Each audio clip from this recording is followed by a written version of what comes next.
Good evening and welcome to the November 17th meeting of the Falmouth Zoning Board of Appeals. I would just ask everyone if they can take a moment, please silence their cell phones.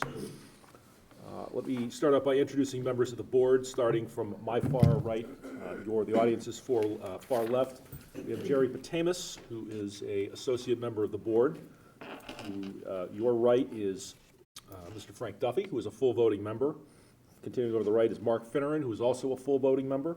My name is James Morris. I currently serve as the chair. And to my left and your right is Suzanne Murphy, who serves as the clerk. Not present this evening is Scott Peterson, who is not able to be here this evening. We're also joined this evening by Noreen Stockman, who is the zoning administrator, and Ashley DeMello, who is our recording secretary. The Zoning Board of Appeals is charged with applying the state zoning statutes as well as the town's zoning bylaws in reviewing and voting on applications. All decisions are made through the public hearing process. Our goal is to hear testimony from the applicants and the public and to allow a full and fair discussion of the project prior to rendering a decision. To begin each hearing, the clerk will read the public announcement for the hearing and read pertinent information from the file. The applicant or the applicant's representative will then have 15 minutes to make a presentation. Time may be extended by a vote of the board. The board will then question the applicant. Next, the public will be invited to comment. Public comment should be directed only at the project. Please refrain from making any personal or derogatory statements. They can include an opinion in favor or in opposition, or to ask a question about the project. Comments should be limited to 2 minutes. The chair will limit discussion in the interest of time if comments become repetitive. All members of the public wishing to speak should wait to be recognized by the chair and should come to the podium. Please state your name and address for the record. Please speak into the microphone. It does not amplify your voice, but is provided for the FCTV viewers. The board may continue a hearing to a future date and time. Otherwise, when the board is satisfied that enough information has been provided to make a decision, the hearing will be closed. After the hearing is closed, no more testimony will be taken. The board will then discuss the proposal amongst themselves and make a motion to approve or deny the application. The motion will be followed by a summary of key findings and conditions. The affirmative vote of 4 members, a supermajority, is required for the approval of all special permits, variances, or appeals. A split vote, 3-2, is a failure to carry and will result in a denial. Any zoning board of appeals decision may be appealed as provided for in Mass General Laws, Chapter 40A, Section 17. First up on the agenda this evening, ladies and gentlemen, is public comment. This public comment is reserved for any item that is not specifically on the agenda. Is there any public comment this evening? Seeing none. We have 2 continuations this evening. There is, I believe, a request for an extension on one of them, so I would like to take that one out of order, if it's all right with the rest of the board. So we'll take hearing 57-22 Hanley, 237 Old Main, North Falmouth, requesting a special permit to allow a conversion of the existing dwelling into 4 dwelling units, construct porch additions, and a detached 4-car garage. The voting members on this are myself. Yep, thank you. Mark Finneran, and we only have 3 members here tonight, so we wouldn't be able to act on it anyway. For the applicant, I realize there are several people in the audience who have spoken out it before, which is why we're taking this out of order first. I appreciate that. As I indicated to Ms. Stockman earlier today, words I never like to say, but I made a mistake. In submitting plans to planning and historic, I neglected to submit the revised plans to the zoning board I thought I had. I realized in preparing last night that you do not have the most up-to-date set of plans.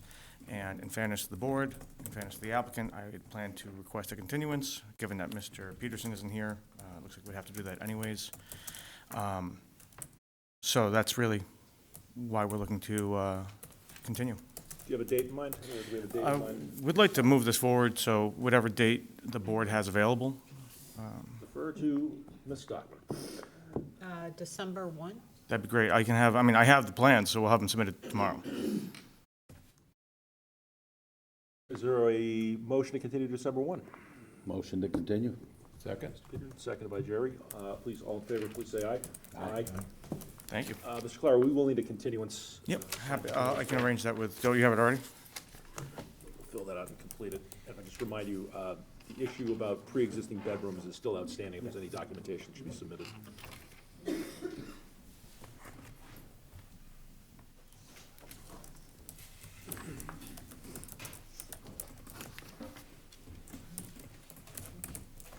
The second continuance we have this evening excuse is 06122. Oh, I'm Sorry to interrupt. I just thought it might be worthwhile to bring to the audience's attention that 91 Fairview Avenue, we have a request for withdrawal, just in the event that anyone is here for that case, that they not spend the night with us unless they choose to do so.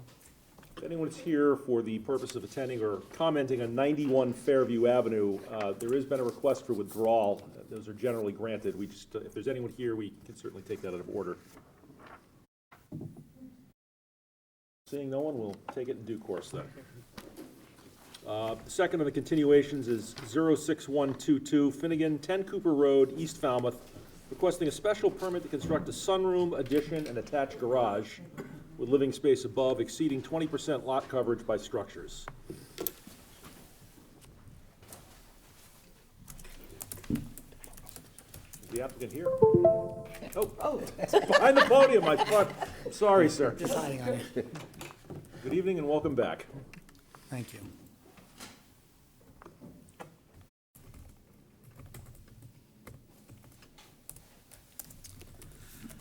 Good evening and thank you for your time. My name's Kevin Finnegan. My address is 10 Cooper Road, East Falmouth.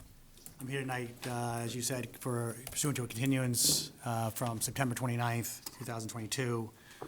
I'm requesting a special permit to construct a sunroom, an attached garage, and living space above that would exceed the 20% lot coverage. There were questions raised by the board, related to the site plan at the last hearing. Those items have been addressed, as you can see from the plan that's presented here tonight. The two items were dry wells related to the sunroom. As you can see, there's now mitigation with the dry well related to the sunroom space, as well as erosion controls were requested, so we show a silt fence around the property related to the construction. I don't believe there were any other questions related to the application related to the site plan. The site plan would, that we're requesting the special permit, the special permit would increase the lot coverage to 22.4%. That's slightly larger than what I presented at the last meeting. The architect I had hired recently made some slight changes to the site plan that's reflected here, just making the proposed garage and the sunroom just slightly larger. Ms. Finn, I'm sorry, I should have started at the beginning of the hearing. One of the voting members who was here at the opening of the hearing is not here tonight.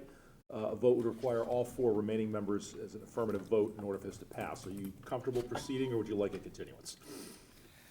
Would that mean I'd have, how, can you explain the procedure? I have to come back, or? Well, if one member of the four people who are voting were to say no, it would be a failure to carry. Tell you what we'll do. We'll have a discussion, and we'll give you the opportunity to withdraw if there's someone who might have some strong reservations. No reservations. Go ahead, sir. I'm the only one? No, No one else said anything. Oh, yes. Make we a haven't closed the hearing yet, presentation. Jerry. We'll get into discussion. By all means, please continue, sir. So I'm happy to show the elevation plan as well as the drawings of the first floor and the second floor, if the board would like to see that. Other than that, I think that the two items that are reflected on the site plan reflect the requested additions that the board had from the last meeting. Questions? We'll start with you, Jerry. No question. Frank? None. Mark? None, I see the septic system, which, Yeah. and the dry well. Was the only thing that was amiss last time. I was just gonna say, we did get a letter from the Board of Health that they received the septic system installation permit, and that engineering reviewed everything, and they were fine with everything. Thank you. And I have no further questions either. I have no questions or concerns. How would the board like to, public comment? Seeing none, how would the board like to proceed? Motion to close the hearing. Motion to Second. close? Second. Mark, second Suzanne. All those in favor? Aye. Opposed? None at the vote. Findings. Okay, it's in a RB district. It's an overlay district, Green Pond, no flood zone, no previous zoning board decisions. Lot size is .23. Existing, I have 15% right now, if that's correct, if I'm reading these. 1,500 square feet, lot Right. coverage is, Right, and he just, and I had from reading this today, yesterday, 22.3, but you just indicated it's 22.4. All setbacks, going to 2,230 square feet, what's proposed. thanks. We had water, it needs to upgrade 3/4 to 1, we read that out last time. I think that's about it that I have. Want to leave anything else? 24069E. No opposition to the file, correct? No, No no opposition to the opposition. file, no opposition offered at the hearing. No? There's a new 4-bedroom septic system going in. Record reflected it's a continuation from 929 of the dry walls as well as the septic location was added. Any other findings? No, that I have, no. Conditions? For plans? Water upgrade, Yep, comments from the water department. Town's erosion and sediment controls, right. Construction hours construction hours, per plan, I think he you said got that. that, off the roadway in terms of construction vehicles. Anything else, Noreen? So the only other thing I would mention to you is that where you're over the 20% lot coverage allowed by right, that if you wanted to add even a shed, you have to come back to this board. Is that true, even though the current plans reflect the shed that's on there now? So that's fine. Okay. But if you make any further changes, you have to come back. Okay. You can add that to a condition, please. Anything else? That's it. That's all I have. All those in favor, please say aye. Aye. Aye. Opposed? It's a unanimous vote. Thank you. Congratulations, sir. Thank you. Appreciate your time.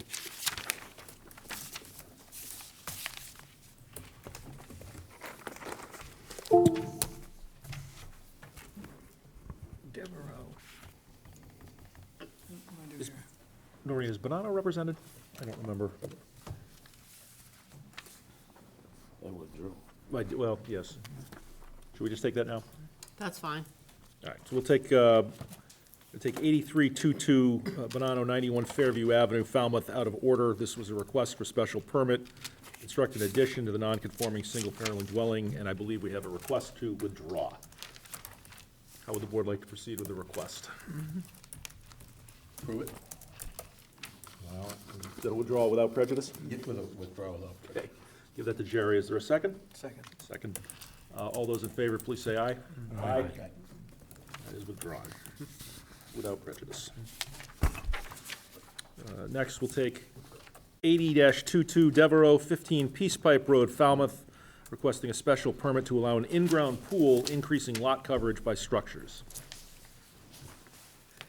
I have John J. and Robin W. Devereaux from P.O. Box 953 Falmouth. They applied to the Zoning Board of Appeals for a special permit pursuant to sections 240-69E and 240-3, the Code of Falmouth, to allow an in-ground pool, increasing lot coverage structures on subject property known as 15 Peace Pipe Road, Falmouth. It's in an RB district. No overlay, no flood. It has had a previous Board of Appeals decision in 2014. Lot size is 21,184. It's a I'm not sure if that's a public road. Is that a public road, Peace Pipe? I don't believe so. No. It would be listed at the top of the engineering referral, Okay, on the engineering, okay. so you want to Better. flip one more Yep. section. Yep. And I'll get to that in a minute anyway. I have existing lot coverage as 23.5, and they're looking for 25.2. And I'll read my letters. I have engineering. The application was reviewed for public rights-of-way and public utilities. Peace Pipe Road is a private right-of-way, there we go. Any connections or alterations to public utilities will require permission from the appropriate town boards, departments. The project must not direct any stormwater runoff to public property, abutters, or public rights-of-way. A dry well is proposed for the pool area stormwater runoff. The plans indicate that a permeable jointing material was used on the existing paver driveway and will be used on the proposed stone patio. It isn't clear what the construction is under the existing or proposed pavers and stone, which is as important as the pervious joints. If the base materials are impervious, then these surfaces may be included in lot coverage calcs. We defer to the building commissioner if the previously constructed paver driveway and proposed stone patio can be considered permeable and are not required to be accounted for in the lot coverage. I have no comment from conservation, no comment water, no comment health, no comment assessors. And that's what I have. Good evening, and for the applicant. Thank you, Mr. Chairman, members of the board. I'm Bob Ament, a Falmouth attorney. I'm with the applicants, John and Robin Devereux, who are right here to my right. I'd like to thank my technical assistant, Kevin Clower, for his help tonight already. This is an application simply to increase the lot coverage by structures, which is presently 22%, and to increase it to 23.5%.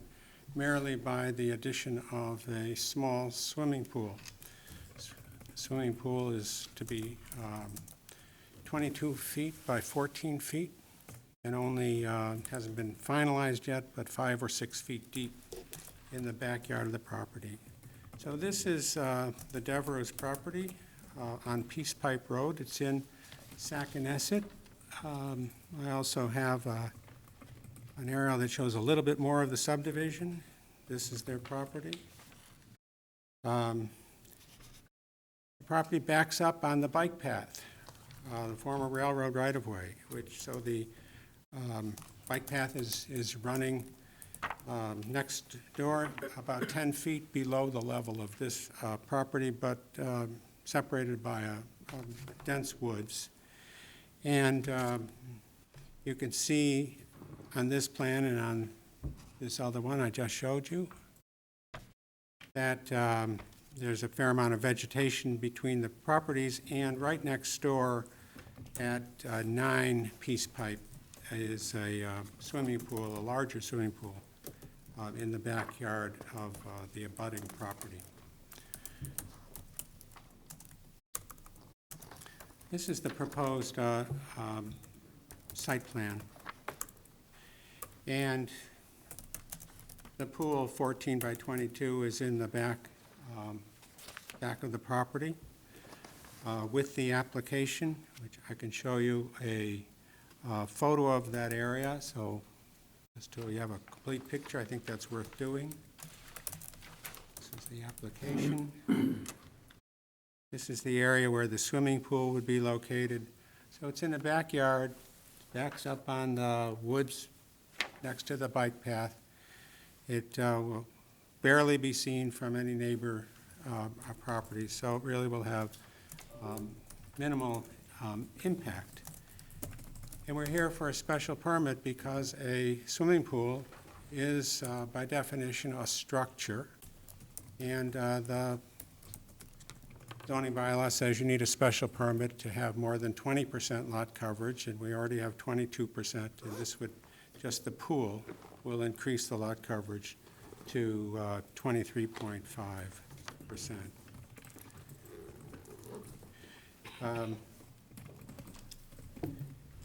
We've submitted some information as is required in these cases about the size and height of buildings, of other dwellings in the neighborhood, but I think that information is totally irrelevant in this case, where all we're talking about is adding a small pool.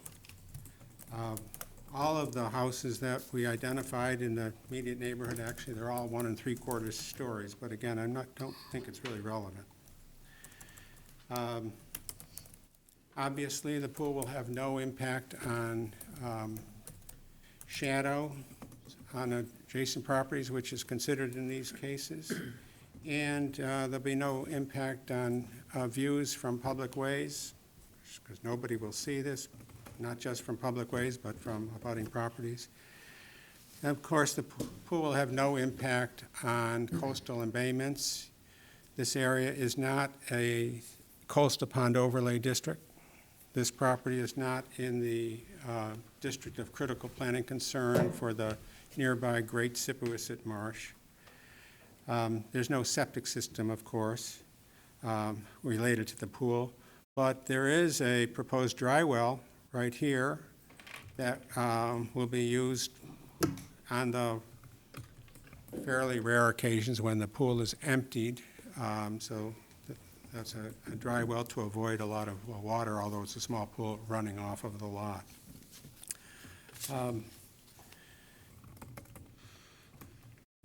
Those are the specific criteria under 240-69E.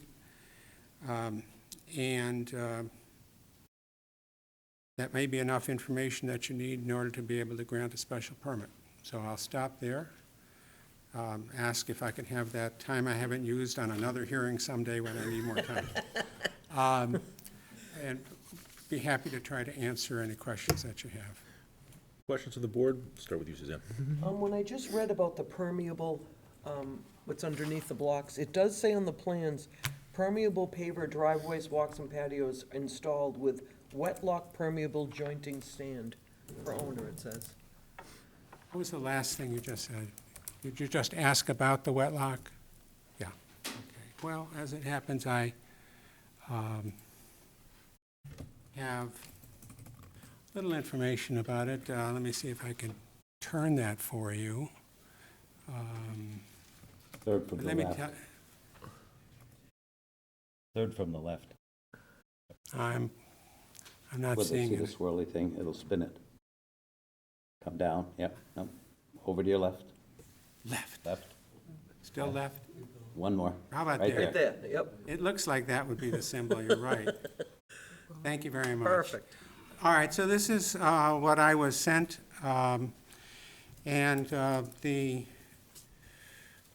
Devereaux were told by Greener Image Landscaping that this is what was used in the application. Work was done back around 2014. And it is advertised as being pervious, allowing water to seep into it. I've had 3 meetings with the building commissioner. Very initially, when we talked about the lot coverage on this property, and we talked about pervious pavers and the joinder material used between them. I also went and talked to him in response to the engineering department's referral.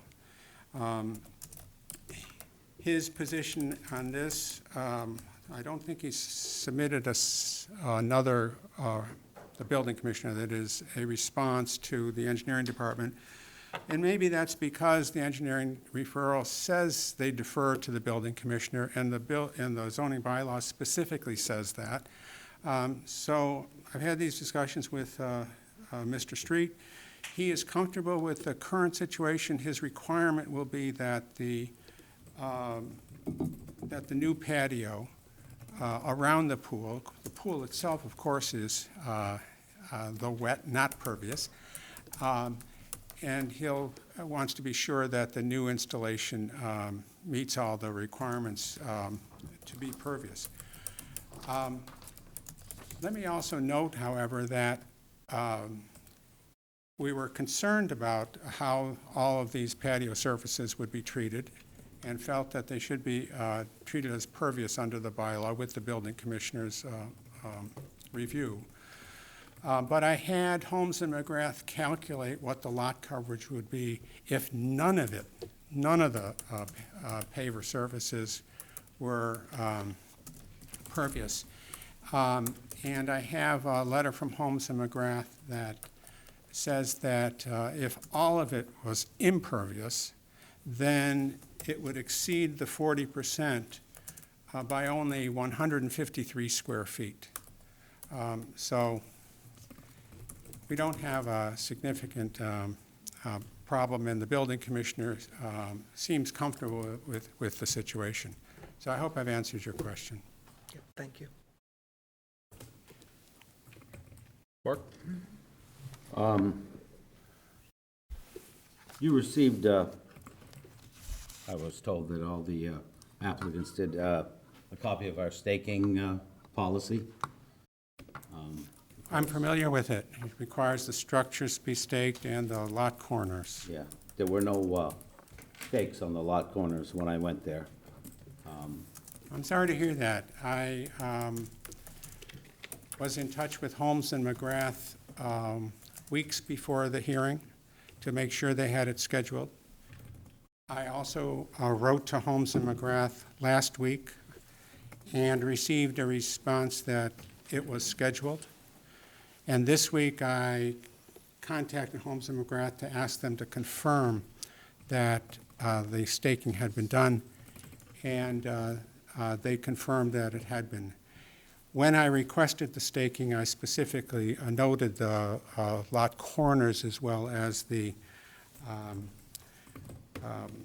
pool. So I don't know whether the problem is that they didn't do that or whether in the middle of woods or something, you missed it, and I'm not suggesting that you did. In this particular case, of course, with the proposed pool being in the middle of that lawn in the backyard, I'm sure you have enough information, but I apologize if it wasn't done right. I must assure you that I think I used extreme efforts to make sure it was done right, although I did not, after the statement was done, personally go to the site, but I asked Holmes and McGrath about it. And all I can do in the next case is reiterate to them the necessity of doing the corners. I don't think it prejudices the board in this case, and I again apologize. Maybe you should forward a copy of the notice that we sent you. Further, in the file, there's 2014 an administrative approval from the board to exceed the 20% lot coverage with a non-habitable screened-in porch with no windows and no insulation. And when I was there, I noticed the porch, in fact, is finished and insulated and has windows, and as the administrative approval specified, you needed to return for any future work. So basically, the property is in non-compliance with the administrative approval of 2014. Well, I think there was a building permit issued for the renovations to the house, but I don't know if there was a modification of the building permit. Of course, any work that was done pursuant to the building permit would be protected now because of the passage of 6 years.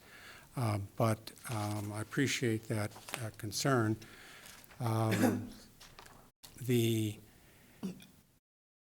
application before you is simply for the pool and lot coverage, and even with that enclosure, we're not exceeding the 25%. So I'm hoping that that the board will see fit to grant this special permit. There's also a copy of the last building permit in the file, and it says on the permit, no windows, no insulation, no heating. It's supposed to be, it was, the administrative approval was given because it was supposed to be non-habitable space, but it has been converted into habitable space, what appears to be without a building permit. And Noreen, is it not 10 years instead of 6? Without a building permit, it's 10 years. It's With a 10 building without. permit, it's 6 years. Like you're guess in the question violation of the is- building permit. Was there a building permit issued? I understand what the issue is. I understand that. I mean, I hear what you're saying. Sounds like that's a potential enforcement issue. I don't, for the life of me, understand why the that porch area wouldn't be allowed to be enclosed. I mean, I understand that there's a decision that's said it not be, because apparently that was what was requested. I don't know what I don't know what the rationale would be for not allowing that. It's the requisite distance from the sideline. Under zoning, I just don't see any issue why it couldn't be allowed, and I would ask that the board make its decision with regard to the installation of this swimming pool on the factors that relate to that. And if there is an enforcement issue, that's for the building commissioner to deal with. Well, and would be my opinion and understanding that as it is now, it's in non-compliance. The addition of the windows, as it said in the administrative approval, that you should have come back here and asked us for them, which they failed to do. So it, technically you're correct, it is an enforcement issue, but they're currently in non-compliance.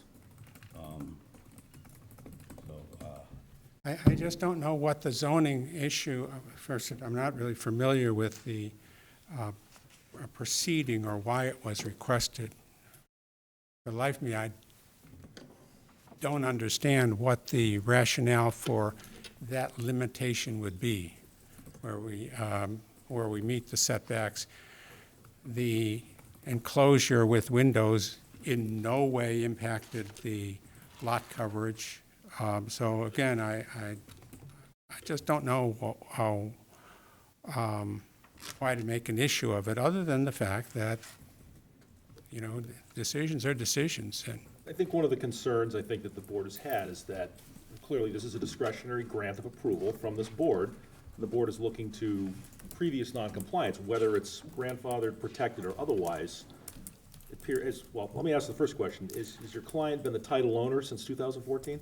yes, So they moved the in issue in that is that- 2014. is that there appears to have been some creep about what was originally permitted, and now you're back before the board asking for an additional grant of authority. I think There's that, pretty clear case law, Mr. Chairman, that past violations, that enforcement issues cannot be the basis for decision-making on a special permit application in this. I've had reason to review that case law recently. I'd be happy to submit something about it. I appreciate the issue. I really do. I understand that it's important for that conditions be complied with. I also understand that property owners who are not lawyers or are not builders and so on often don't understand or frankly may be unaware of requirements. And I have some sympathy for people who are in that situation. I think the board does too. I just don't think it's the issue for the Board of Appeals to deal with. I think it's an issue that perhaps we should deal with. But I think that I cannot understand, again, cannot understand why under zoning this is an issue that is the issue of whether the porch is enclosed or screened, how that relates to zoning. I just don't think it does. Falmouth doesn't have the kind of floor area, lot ratios or enclosed space. We don't have regulations about those things. I don't know what the rationale for that was. Again, I'm not. I haven't read the minutes of the 2014 decision about what the board's rationale was, so, do you have additional questions, Mark? No, it's, as I said, I mean, with the administrative approval was given, it was to bring it over 20%. I mean, I think the board was more than reasonable in issuing that. And you can see on the permit, also, it says no windows, no insulation, no heat. And that was because the additional lot coverage wasn't to be for habitable space. And without a permit, they turned it into habitable space. So the property is in non-compliance. Well, how about if we, Just tell you something. I don't know about what they're talking about, but I What being told is that the space is not heated. I presume it's not insulated. So there was partial compliance, I guess I would say. They didn't add a year-round space, and I guess they installed windows instead of screens. We could amend this present application to ask you to delete that condition, or perhaps if we have to, we could ask for permission to withdraw and resubmit with that request. Or you could leave it to the building commissioner to deal with. Frank, do you have questions? No, I don't have any further questions, except I'd just like some clarification. This enclosure you're talking about, Mark, if you look at the plan that we have, is it this one over here in the One corner? on the right. That one? Yeah, that's it. Okay. So it, You Right can here. see in the So it's- picture, Mr. Keith presented earlier, but it's supposed to be a screen porch, I read the decision, I'm talking about the and the actual windows minutes of were the added meeting. after. So thank you. So in the As well as the backyard, walls, right? In the yes. backyard, and it's on the northeast corner of the house? Mhm. Okay. I think you've seen enough of Wetlock. Jerry, do you have any questions? I'm not overly concerned, I mean, what was your testimony again about court cases that we haven't seen? That non-compliance is it not a reason to deny it? It is not. So you're asserting that? I am asserting that. And I also can provide case law to that effect. But I'd like to ask the board really for direction and for advice. All we're talking about here is a very small swimming pool. We have a problem you've identified with the porch having windows instead of screens. At the end of the day, I don't think that the board wants to deny the applicants the ability to have this small swimming pool in their backyard. I just really don't. So do you feel that there's a way that in your decision the board can address this? Or would you li- I'm sorry, I'm not quite finished. I was happy with your affirmation or assertion that that's case law. So that's not going to stop me from approving this. Yeah, Okay, couple well, of other things. I appreciate that, Mr. Potamus. But we need 4 votes. Okay, And I don't know if we have them because of concern about this issue. And yet, I also think that the board probably doesn't want to deny the homeowner, longtime residents of Falmouth, active in community affairs and so on. But any owner, I don't think you want to deny them to do that. So let's correct this problem. And if we can correct it tonight, pursuant to language in the decision, let's do that. What I don't want you to do, of course, is to deny the application because of this issue and make it impossible for us to do this. If necessary, we can withdraw and resubmit with an application that specifically addresses this. Though again, given the zoning issues, given the particular circumstances of this house, given the lack of any opposition to this proposal or concern about this property, it'd be nice if there was a way to get this taken care of. Mr. Chair, I would recommend, as Mr. Ament has offered, to accept a withdrawal, have the applicant resubmit with the changes that were made and request proper approval for that with the pool. And perhaps we can also get clarification on the pervious versus impervious surface, because as the board may be aware, we typically don't accept an applicant's assertion of what the building commissioner may have said or not, because it's not fair if we don't have something in writing from them. So that would be my recommendation. Valid point. Discussion from the board? Noreen brought up a point that I had forgotten. Could it be a continuation rather than a withdrawal? Could be.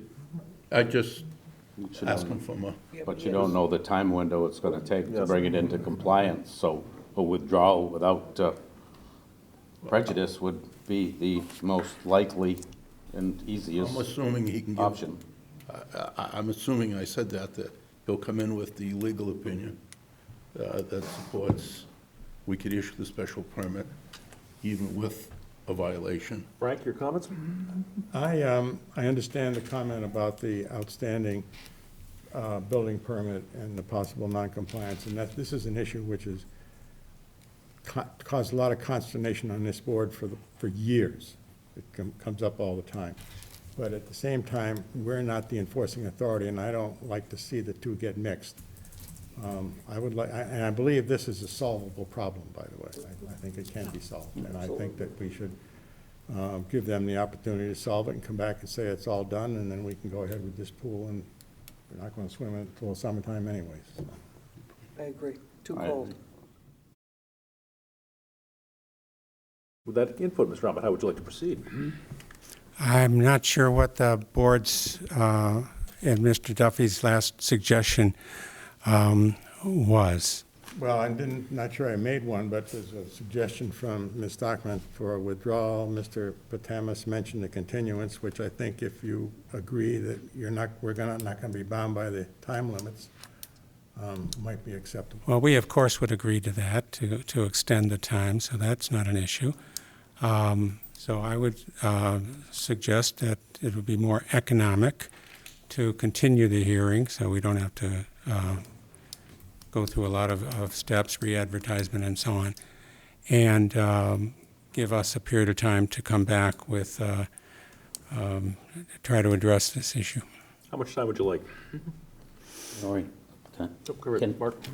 Is it possible to leave that time open until such time they've No. completed? No, we have to Has continue be a to date a specific. certain date and time, yes. Yeah, it's And- probably worth this, considering, But they can ask for as much as they want. Yeah.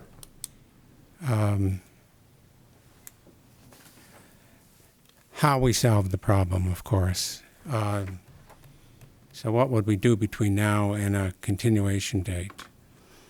Get the building commissioner to say he's fine with the way it is, despite the administrative approval? That doesn't seem quite right. Seek I a would modification recommend- of the yeah, administrative. I would recommend that you amend the application to include the windows or the finishing of the sun porch. Kudos to Ms. Stockman, because I think she's made a great suggestion. So if we continue it, we can easily do that. We don't need long. So a convenient date in mid-December, if that's available. All right. Otherwise, in early in January, I would hope. I don't think we're going to start the pool this winter.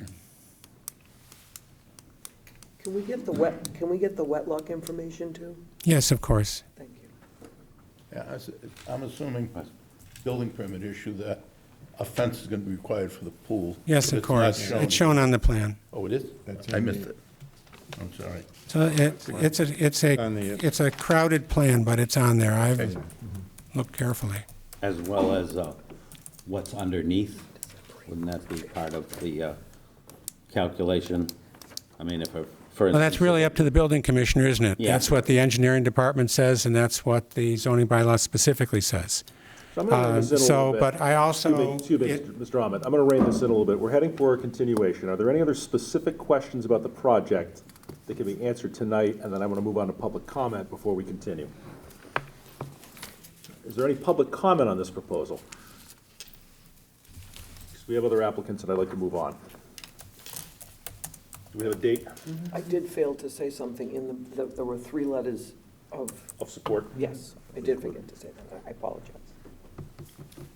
So All right. for continuation dates, it would either be December 8th, that's a pretty busy night, or January 5. Do you have a preference, Mr. Ahmet? Well, I think January 5 would be fine. Any problem with it? Is there a motion to continue to January 5? Motion to continue to January 5. That's Mark, second Suzanne. All those in favor, please say aye. Aye. Aye. That's a vote. I'd like to thank you for your flexibility. Thank you.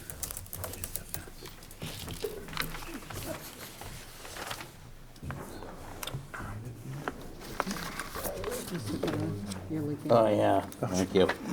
Yes, proposed fence. Next up, we have application 08122 Slattery, 90 Sailfish Drive, East Falmouth, requesting a special permit to remove the existing deck and construct an addition to the non-conforming single-family dwelling. I have John C. and Bernadette Slattery, that's my mom's last name. Hi, Slattery people. 145 Cooper Ave, Unit 2 in Woodteague? Thank you, I apologize. Connecticut. They're applying to the Zoning Board of Appeals for a special permit pursuant to sections 240-3C and 240-69E of the Code of Falmouth to remove an existing deck and construct an addition to the non-conforming single-family dwelling on subject property known as 90 Sailfish Drive. And I have it's in an RC.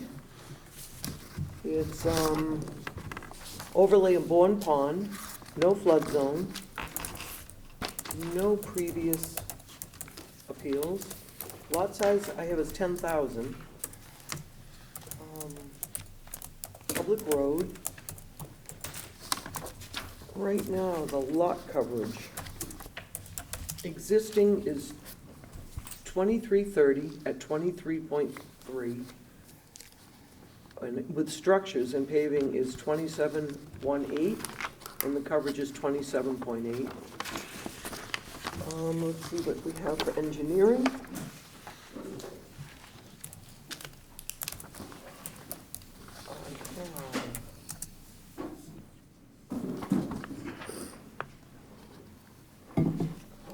Let's see. Historical, nothing. And here's engineering. This application was reviewed for impacts to public rights-of-way and public utilities. Sailfish Drive is a public right-of-way in this area. No alterations are proposed to the right-of-way. Any changes in the right-of-way would require filing a permit with the engineering division. Any connections or alterations to public utilities would require permission from the appropriate town departments. Can't close Oh. it. Project, My mistake. Yeah. sorry. The project must not direct any stormwater runoff to the public property abutters or public right-of-ways. We recommend that the board add a condition that requires the addition of dry wells, rain garden, or other stormwater infiltration measures for the new roof area. Where this side slopes down to the street and abutters, we recommend that erosion and sediment controls are included for this project to protect the town's downstream stormwater system. We recommend that the plans be revised to include a demarcated limit of work and include proposed erosion and sediment controls and construction entrance. Where no permit with the DPW is required, we recommend the following condition to be included in approval. Construction, this is the condition. Construction of this project shall follow the town's soil erosion and sediment control standard conditions. Document can be found in the Engineering Division's page of the town website. References to the Department of Public Works Engineering Division shall be replaced with the Zoning Board of Appeals, who will be permitting authority for this project. There are encroachments shown, gravel driveway, in parentheses, for the abutting property. And there is only one monument, an iron pipe shown on the plan across the street. How was the property line determined? No problem with the fire department. Concom, no comment. Assessor, no comment. Water, the house currently has a 3/4 copper line, service fed off of an 8-inch 1975 pipe. Water line needs to be shown on the plans. Recommend the water service be upgraded to a 1-inch with the meter in the house if not there. The addition does not appear to interfere with any water service. Board of Health.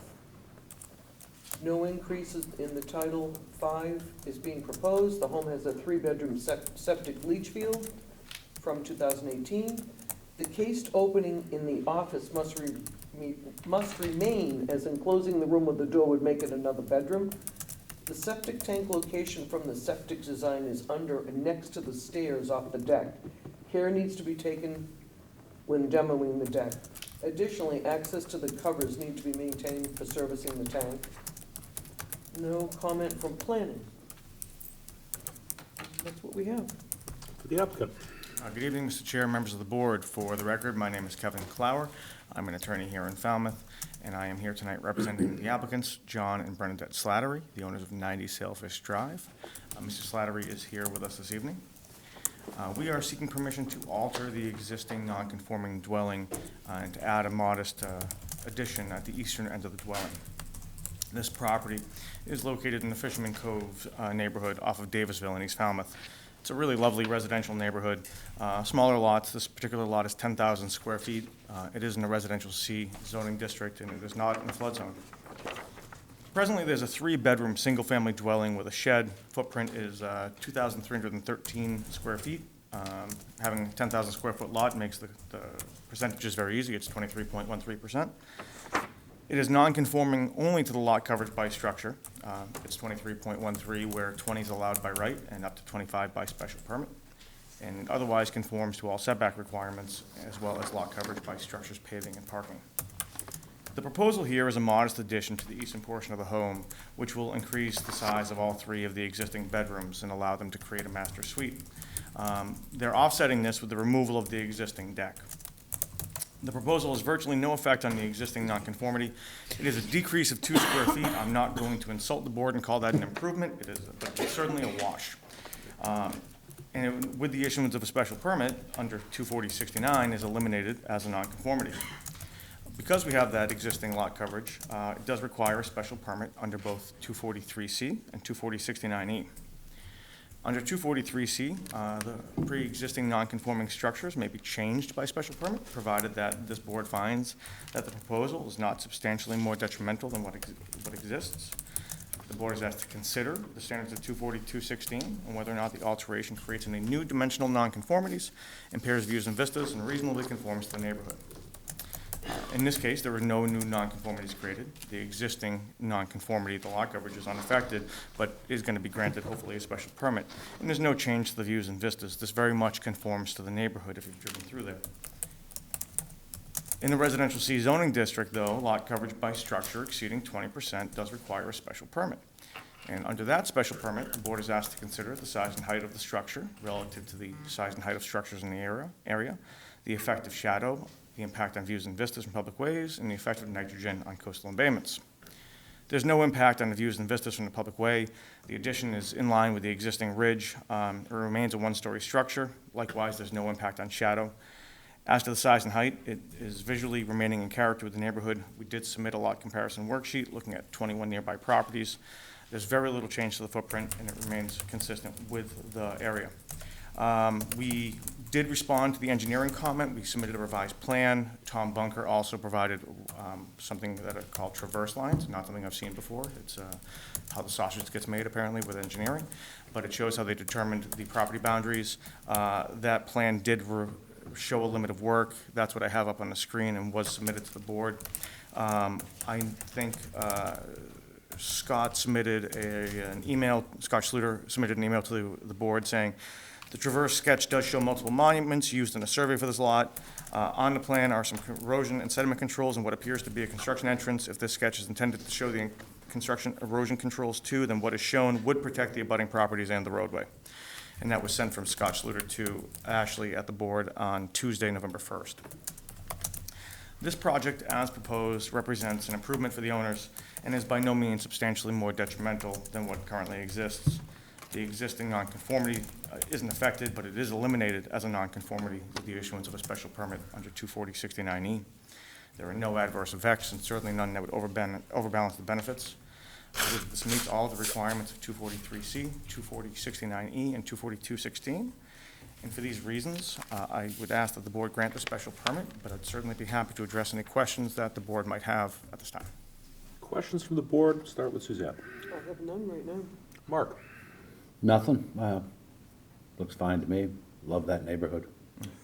Frank? I have no questions. Jerry? No question. Come on, James. I have no questions. Public comment? Seeing none, how would the board like to proceed? Motion to close the hearing? Motion to close by Mark, second by Suzanne. All in favor, please say aye. Aye. Opposed? No discussion? Discussion? I have nothing to add. Is there a motion? I approve, motion to approve the project. Second? That to Frank, second to Mark. Findings? Findings. It's in an RC zone. The existing I have is 2701 in, with 27%, 27.1%. No, I have existing 2313 and going to 2311 for the structures. The lot coverage is 23.13 and going to 23.11. Wow, So there's a, I was reading. this. testimony was it's a wash, I'll call it de minimis, Yeah, reduction. okay. All right, I was reading the plan. That's the structures, paving, and parking. Structures, pavement, parking. Yep. You got the right numbers, it's just wrong characterization. Yeah, you got it. All right, findings, here we are. Bowen's Pond, not in a flood zone, 10,000 square feet. No previous appeals. You just did the lot coverages. Mhm. No letters of anything, right? I didn't see anything in here. 243C, not more detrimental, 24069E. Right, There was a lot comparison sheet submitted. yep. 3-bedroom septic. With No the opposition? encasement needs no That'll be opposition. finding. No opposition filed, none offered at the hearing. Right. Additional findings, anyone? Conditions? Encasement needs to remain open, Mm-hmm. water line. Yep.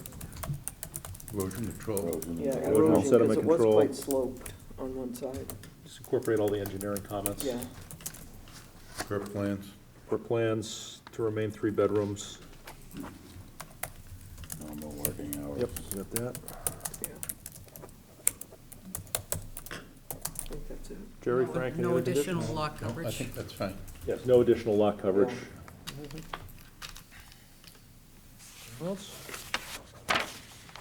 Did you want construction hours? Did we put that in? Yeah, we requested that, I'm Just sorry. that, yeah. Anything else, anyone? All those in favor, please say aye. Aye. Opposed? Unanimous vote. Thank you very Thank much. you.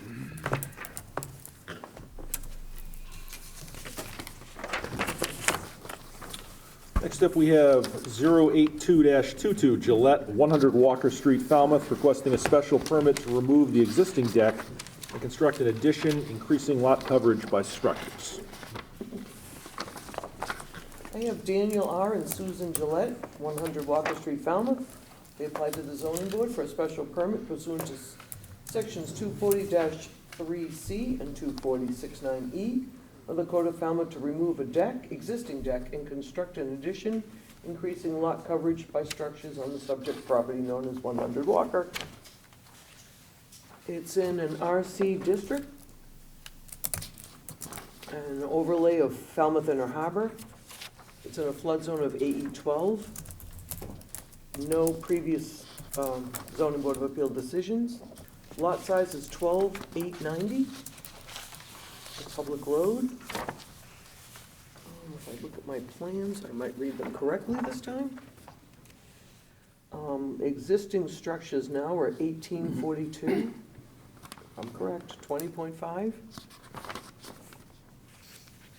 And existing proposed structures are 1896 at 21.1. Let's go through the boards. nothing from historical. Engineering. The application was reviewed for impacts to public rights-of-way and public utilities. Walker Street is a public right-of-way in this area. No alterations are proposed to the right-of-way. Any changes with the right-of-way will require filing a permit with the engineering division. Any connections or alterations to public utilities will require permission from the appropriate town department. This project must not direct any stormwater runoff to public property, abutters, or public rights-of-way. Dry wells are proposed for the new roof area as we recommend. Erosion controls are proposed for the project where no permit is required from the DPW. We recommend the following condition be included in any approval. Construction of this project shall follow the town's soil erosion and sediment control standard conditions. Document can be found on the engineering division's page of the town's website. References to the Department of Public Works and Engineering Division shall be replaced with the Zoning Board of Appeal, who will be the permitting authority. Fire Department has no issues. Concom, no issues. Health, no issues. Assessor, no issues. Water. House currently has a 3/4-inch copper line, service fed off a 6-inch 1935 cement-lined cast iron pipe. Recommend water service be upgraded to a 1-inch with the meter in the house if not. Addition does not seem to interfere with the water service on the plans. And nothing from planning. And for the applicant, good evening. Mr. Chairman, I'd like to make a Excuse me. public disclosure. Certainly. One moment. Longfellow Design Build is a subcontractor to the applicant. Longfellow Design Build is currently doing a small project for me at my home. I do not have a financial interest with Longfellow Design Build or the applicant. I have filed this disclosure with the Select Board, and I have previously been told in a similar situation in writing that I do not have a financial interest with Longfellow Design Build. That came from Town Council. Thank you, Mr. Patamas. The record will so reflect. For the applicant. No objection on my part, certainly. Again, good evening, Kevin Clower for the applicants, Dan and Susan Gillette, the owners of 100 Walker Street. In a lot of ways, this is a similar application to what we just went through with the last hearing. The applicants are seeking to alter the existing non-conforming dwelling with a modest addition on the southern side of their home. And this property is just around the corner from where we're standing. It is a tight-knit residential neighborhood. This particular lot is just shy of 9,000 square feet. It's 8,978 square feet. It's a residentially zoned C district. The structure itself is not in a flood zone. If you see here, the flood zone line is at the very front of the property. This is in a flood zone X is what it's called, which does not require compliance with FEMA regulations. Presently, there's a 3-bedroom, single-family dwelling with a detached garage on the site. The overall footprint is 1,842 square feet. The house is non-conforming to the front yard setback. It's 23.6 feet, where 25 is required. The garage is non-conforming to rear and side yard setbacks, being 3.1 to the rear and 4 to the side yard, where 10 is required in both cases. However, there's no change being proposed to the garage. Lot coverage by structure on the site is currently 20.5%, where 20 is allowed by right and up to 25 by special permit. The Gillettes are proposing a modest single-story addition. They're going to remove the existing deck to provide a mudroom and dining area on their first floor. There is no change at all proposed to the second floor. The existing ridge height on this property is 20 feet 9 inches. The area of the addition would be 12 feet 1.5 inches. The proposal does not impact the existing non-conforming setbacks, though there is a minor increase to lot coverage by structure. That's going up by 54 square feet. Again, it would be eliminated as a nonconformity with the issuance of a special permit. And there's no change to the bedroom count. Due to the existing nonconformities, this does require a special permit under 243C and 24069E. Again, under 3C, pre-existing nonconforming structures may be changed by special permit, provided the board finds they're not substantially more detrimental than what currently exists. Again, you're asked to consider 24216 and whether or not there's any new dimensional nonconformities, impacts to views and vistas, and reasonably conforms to the neighborhood. In this case, there's no new nonconformities. The existing nonconforming setbacks are unaffected. There's no change to views and vistas, and it does conform to the neighborhood. Under 69E, lot coverage in excess of 20% may be approved when the board considers the size and height of the structure relative to other structures in the area, the effect of shadow, impacts on views and vistas, and the effect of nitrogen on coastal embayments. There's no impact on views and vistas from public ways. It's a single-story addition located towards the rear of their home, kind of tucked into a corner of the existing home. There's no impact on nitrogen. There's no change in the bedrooms. As to size and height, the footprint increases by only 54 square feet. We did submit a lot comparison worksheet looking at 40 nearby properties, 14 of which had larger gross floor areas, 15 of which had larger footprints. It's very close to the average for both of those numbers. The project, as proposed, represents an improvement for the owners and is by no means substantially more detrimental than what exists. The non-conforming setbacks are not affected, no new dimensional nonconformities. There's no adverse effects to this application, certainly none that would overbalance the benefits of described. This meets all the requirements of 3C, 69E, and 216. Again, I believe that for these reasons, the board can and should grant the special permit, and I would be happy to address any questions that there might be. Board questions, start with you, Jerry. No questions. Frank? No. Mark? I couldn't find anything. Suzanne? I'm with them. I have no questions. This is a first. Public comment? Go buy a lottery ticket. Laura, sit down. How would the board like to proceed? I'll make a motion to close. Is there a second? Second to Mark. All those in favor, please say aye. Aye. Opposed? That's a vote. And how would the board like to proceed? Any discussion? I have none. I make a motion to approve. We did public comment. Okay, good. Since the board has no discussion, is there a motion? Motion to approve. Second. Give that to Mark, second to Frank. Findings? Findings, it's in an RC zone. The overlay district is Falmouth Inner Harbor. Flood zone is AE 12. It's a public road. I just want to clarify in the flood zone, because the structure itself is not in the flood zone. The record will reflect. We have 1842 now, correct? 20.5. Proposed 1896, 21.1. We had no letters that I could see, either way. No opposition at the public hearing. No opposition. I don't. 243C, not more detrimental.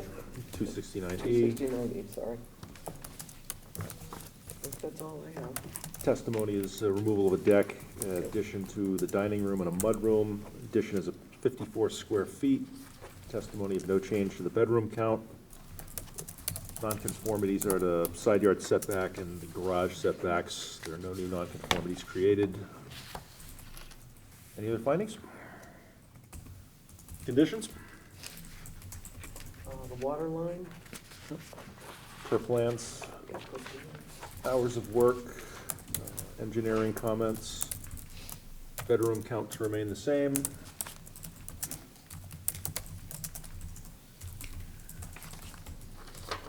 Any additional? Well, additional changes need to come back before the board. Right. Any additional conditions from the other side of the board here? Frank, Jerry? No, I think you're straight. Anything else, That Maureen? includes sheds and Yes, yeah, it's a lot whatever. coverage. Any lot coverage. All those in favor, please say aye. Aye. Opposed? It's a unanimous vote. Thank you all very much. Appreciate your time. I'm hoping to come back for a discussion later, but if I don't make it for some reason, if I don't speak, I want to wish everyone a happy Thanksgiving with their families. Thank you. Thank you, Mr. Clower. Next up, we have application 08422 Gray, 22 Caravelle Drive, East Falmouth, requesting a special permit to construct a 30 by 40 garage for agricultural purpose. We have Michael T. Gray, 22 Caravelle Drive, East Falmouth, applied to the zoning board for a special permit pursuant to 240-38G, parentheses I, parentheses B, and 240-70A of the Code of Falmouth to construct a 30 by 40 garage for agricultural use on subject property known as 22 Caravelle Drive. It's in agricultural zone. The overlay district is the wildlife corridor. There's no flood zone, no previous appeals, decisions. Lot size is 29,572. It's a public road. And since I'm reading them wrong, I'm gonna take the plans out and read them right off of it. I have existing lot coverage at 913.1 Right. feet, and proposed is going to 2,113 feet Right, on a lot of 25,572 square feet. right, exactly what I had. I'll just go right to historical, nothing. These, engineering. The application was reviewed for impacts to public rights-of-way and public utilities. Caravelle Drive is a private way in this area. Any connections or alterations to public utilities would require permission from the appropriate town department. The project must not direct any stormwater runoff to public property abutters or public rights-of-way. We recommend that the board add a condition that requires the addition of dry wells, rain gardens, or other stormwater infiltration measures for the new roof area. There appears to be a vegetative buffer between the proposed work and the abutting property. We recommend a condition be included in any approval that the applicant is responsible to prevent erosion and sedimentation to the abutting property. Fire department has no issues. Concom has no issues. Health has no issues. The assessors have no issues. And planning has no issues. Water department. Water line needs to be shown on the plans if the proposed garage is planning on having a water service, but the home has an existing 1 inch. Potable water supply to the garage, if proposed, must come from the existing water surface. A second potable water service would be required if the garage use will include a separate dwelling unit. And that's what we have. No, I don't see any letters again. Good evening for the applicant. Michael Gray, 22 Caravelle Drive. As far as I know, I'm not doing any water to the building. The only thing I will be running is electric off my own house. And then I do plan on doing the dry wells anyway, so I don't know really what else.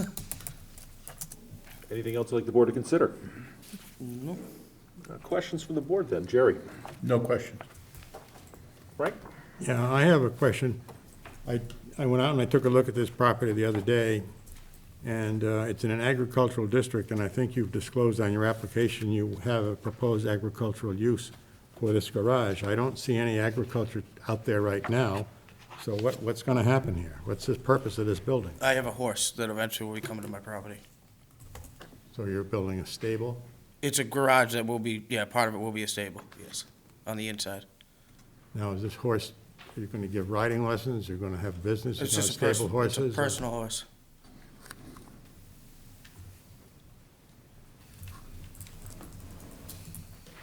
Well, okay, go ahead. No. Mark? Another staking issue here. I went out the other day. There's only the front left stake for the barn is still there. The one in the back is knocked over and put aside, and then obviously the guys that were delivering your Wood chips, wood ran chips them over, yeah. obliterated the stakes. So generally, we like to see where the building's gonna be, and there's no stakes on the property lines in front either. And also, this appears like it's in a Zone 2, as well as the Wild Harbor recharge, and none of that is indicated on this plan. And there may be some conditions that we'd have to impose on the use of the barn, if in fact it lies in that Zone 2, but we don't know where it is, it's not on this plan. I'm not exactly sure what you're looking for. As I said, where the Zone 2, your property, it appears to be in Zone 2 for a well. So it would have an impact on what the barn could be used for, depending on where that zone is, and it's not indicated on this plan. On my engineering plan? Yeah.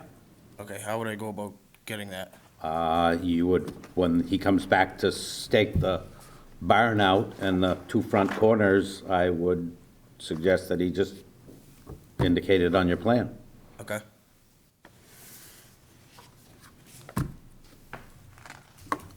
All the credit in the world for you to come here and do this by yourself. I encourage everyone to, but, you know, sometimes there's hoops you gotta jump through to get there. You know, you're saving yourself some money or whatever, but, I mean, it's not, as I see it now, we can't move forward until Did we have those any things are, reference that it was in a zone It two? says partial. so we don't know So which, the question, and it wasn't delineated on the On the- plan where on the that plan. line was? Okay. Other questions? It has both yes and no circled. Suzanne, any questions? No, is there a way that we can condition that to be put on the plan? well, he has to put it on there, and depending where the zone is, then it'll It affect could the impact, conditions. okay. Because there's things like pesticides and, So I think, and please, if someone jump in, if I don't want to speak for anyone, I think that the board at this point has concerns about the actual plan, that we need a plot plan that delineates several of these issues about what zone you're in, Yeah. and so on. In addition, I would suggest perhaps supplementing what exactly this is going to be used for. I think that the board may have a I mean, concern mostly it's just a about. personal garage. It's gonna be my pickup, my lawnmowers, and then the back half of it, where you see on the plan, there's a small door. And that's my point, sir. It says for agricultural purposes, that's a garage versus a barn. So you might just want to supplement your response and It's just gonna be clarify a what it's mix, going to be a used for. combination. Fair enough.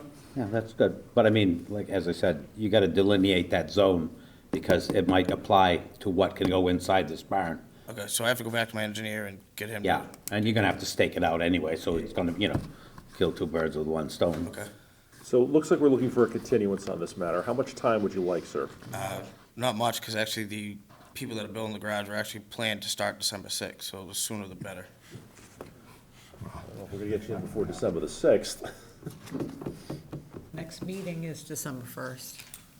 Are you going to have plans submitted in 2 weeks? Yeah, I'll get right on it tomorrow. Has had a good night? It'll be a long night. Yeah, it's fine. I don't mind Yeah, no, I accommodating. don't either. So is the board requesting that, if we're gonna meet on December 1st, that you wanna have those stakes in the week ahead, right? Yes. So that you can verify. And we'll have And the the, surveyor update. Plan, with the zone So delineated. exactly where the zone 2 Yeah, is. a week beforehand.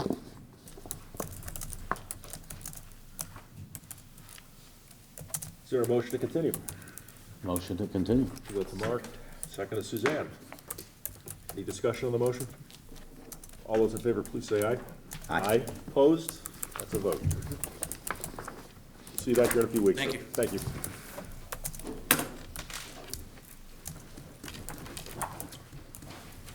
Next up, we have open meeting. I believe we'll be tabling all minutes this particular week. Unless people have read the 20th, but Only went out recently. I have not read them. I had a lengthy trial this week. So we'll table minutes until the next meeting. Number 2 on our open meeting agenda is a request for insubstantial change modification to comprehensive permit number 63-20, 29 Kennel Lane, Falmouth, with a vote anticipated.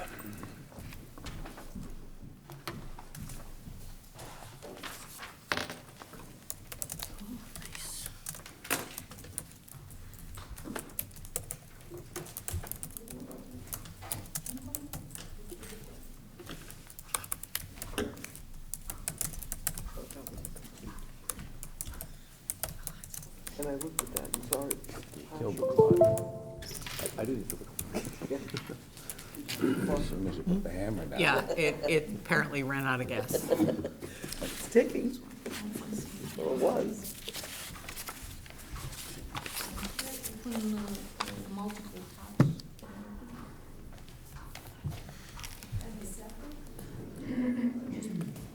Files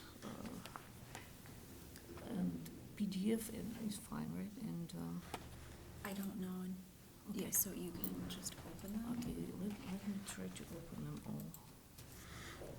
Open, So you just double click. how do I open? You have to double click here. No, it's only one. I want to open them all.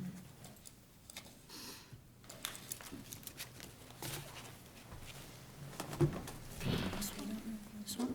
No? you're able to do it when they're all separate. So you'll have to open one, and go back and open the next one.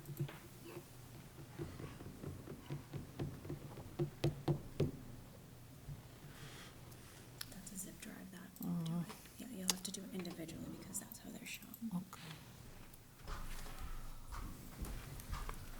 All right, we can do that. Good evening. Good evening. Evening. Okay, my name is Ekaterina Nkaiva, and I'm the owner of 29 Kendall Lane. There's another owner, Tatiana Zadorskaya, she's right here. This is a new street in Falmouth, and this is a single-family, two-story residence.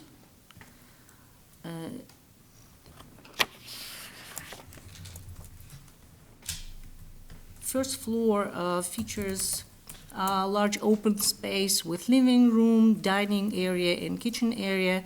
Also, it has half bathroom and a master bedroom with a full bathroom. This is first floor. Second floor has 2 bedrooms for guests and open loft area. And it has 1 bathroom, one full bathroom. There is also a basement, and it's a full-size concrete basement with nothing in it currently. So let me entertain you with some pictures so that you understand better why we are looking for some, asking for some modifications. So this is the new street. It's a street view, single-family residences. So this is our house, and you see there are 2 cars in front of the house, but actually you can park 4 if you have compact cars. So we can park one behind another one in 2 lanes. So 4 parking spaces on the most. First floor. This is the open area with living room, dining area, and a kitchen that I was showing you before. This is a half bathroom. So it's a powder room on the first floor. This is a master bedroom with queen-size bed. It can sleep 2 people and 1 dog, as you can see. Little one. So the master bathroom, you enter it right from the bedroom, master bedroom. So there's no entrance from the living area, I mean the common area. Let's see. So this is first floor. The second floor has 1 bedroom, so we have a queen-size bed, so sleeping 2 here. Second bedroom has a bunk bed, so you can sleep actually 3. So there's a 1 on top, second, and there's also a 3rd mattress that you can pull out.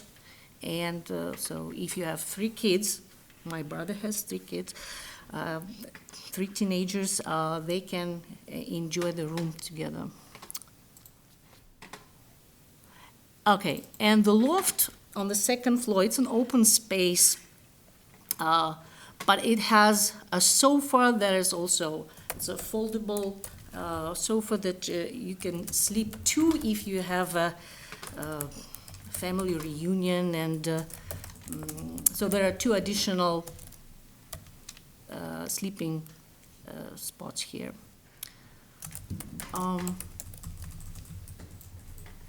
For second floor, for second floor, we have only one full bathroom, that's it. So if my brother, who has 3 teenager kids, comes to visit, yeah, that's 1, 2, 3, that's my nephews, and my mom's here. So if they visit in summer, we can stack them like on the second floor. There will be like 7 people there for one full bathroom to share. Also, the loft is very open, so if you play in the loft on the second floor, everybody will hear the sound.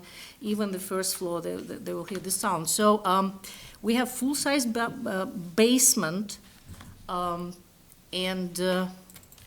we really, this is the current plan. So we really seeking to use this for our needs, specifically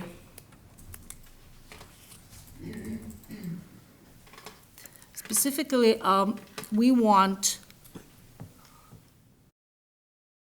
to install one full bathroom that will have a toilet, a sink, and a shower. Also, it will require installation of the pump because it's below this main sewer level. This basement may be used as a gym. One corner of this may be used as a gym. We have several equipment, gym equipment.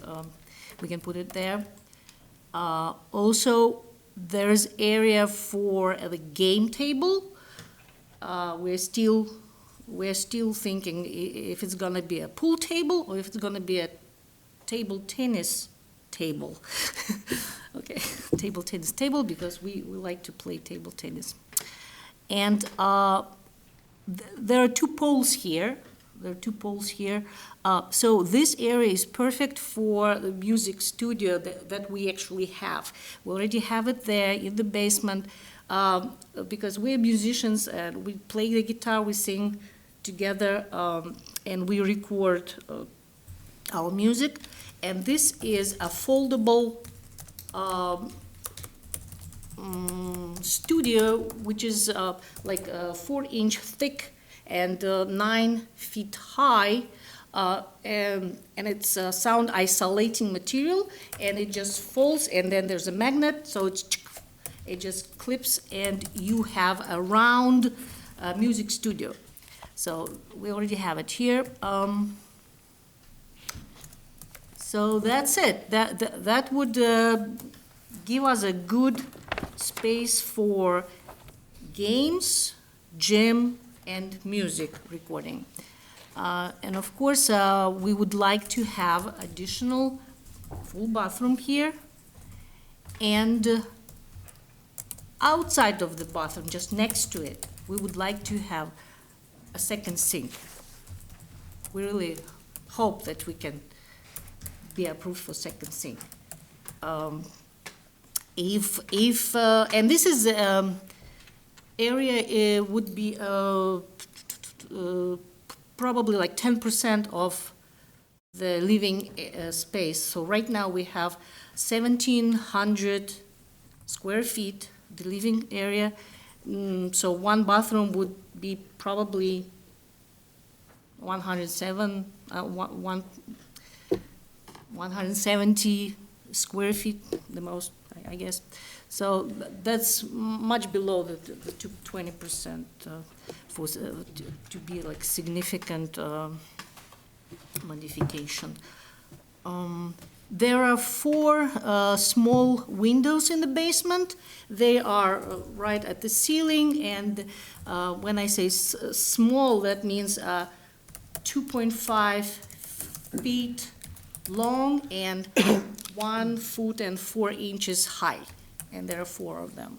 So it's pretty dark area, but it's lit. It may well lit, so we would like to use it, of course.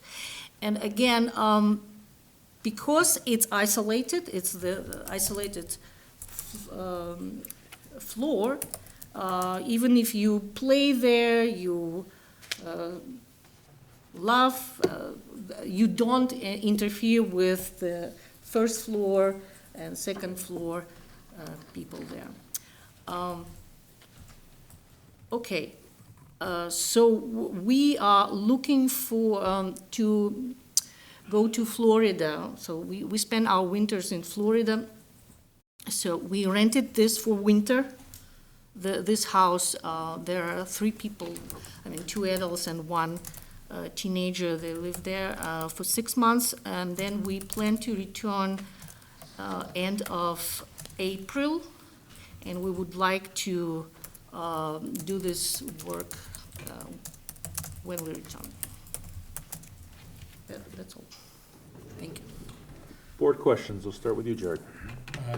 This is a request for insubstantial change, correct? Yes. Right. I have no questions. Frank? Not at the present time. Mark?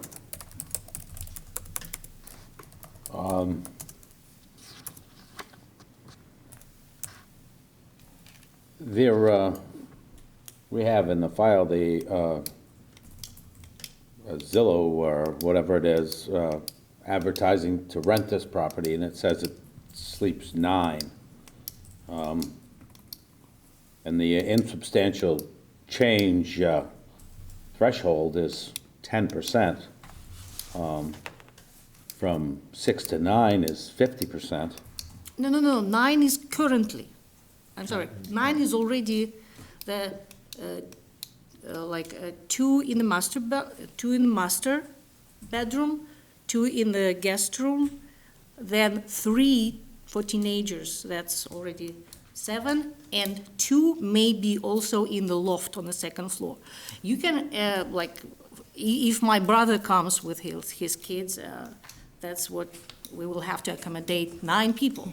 And definitely, loft is an open area, but you can use, that's what we usually do. We use folding, room dividers, so, so that they don't feel so open. So you can fit 9 now, and you have only 1 bathroom on the second floor for 7 people if you pack it completely. Well, at 2.5 baths, adding another bath, full bath, again, that's 40% more bathrooms. You think you get by with a half bath down there? And, the sink, the extra sink suspiciously looks like a kitchen to me. Well, the second sink is for convenience, so that, when you play table tennis and you don't have to go into the bathroom. I don't know how possible it is to have a second sink, but if it's impossible, then we can give it up.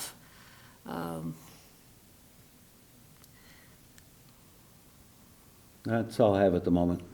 Suzanne? I also have problems with the second sink. I don't see a need for 2 sinks next to each other, well, close to each other like that. I have no problem with the bathroom itself, with the sink, shower. Is a shower shown? Yeah, it is That's what's called shower. cubicle, yeah. Yeah. I think it's fine to do a toilet and a sink and a shower. I don't think you need it's Yeah, too maybe much not. for the extra sink in my. Can you please come up to the microphone, ma'am?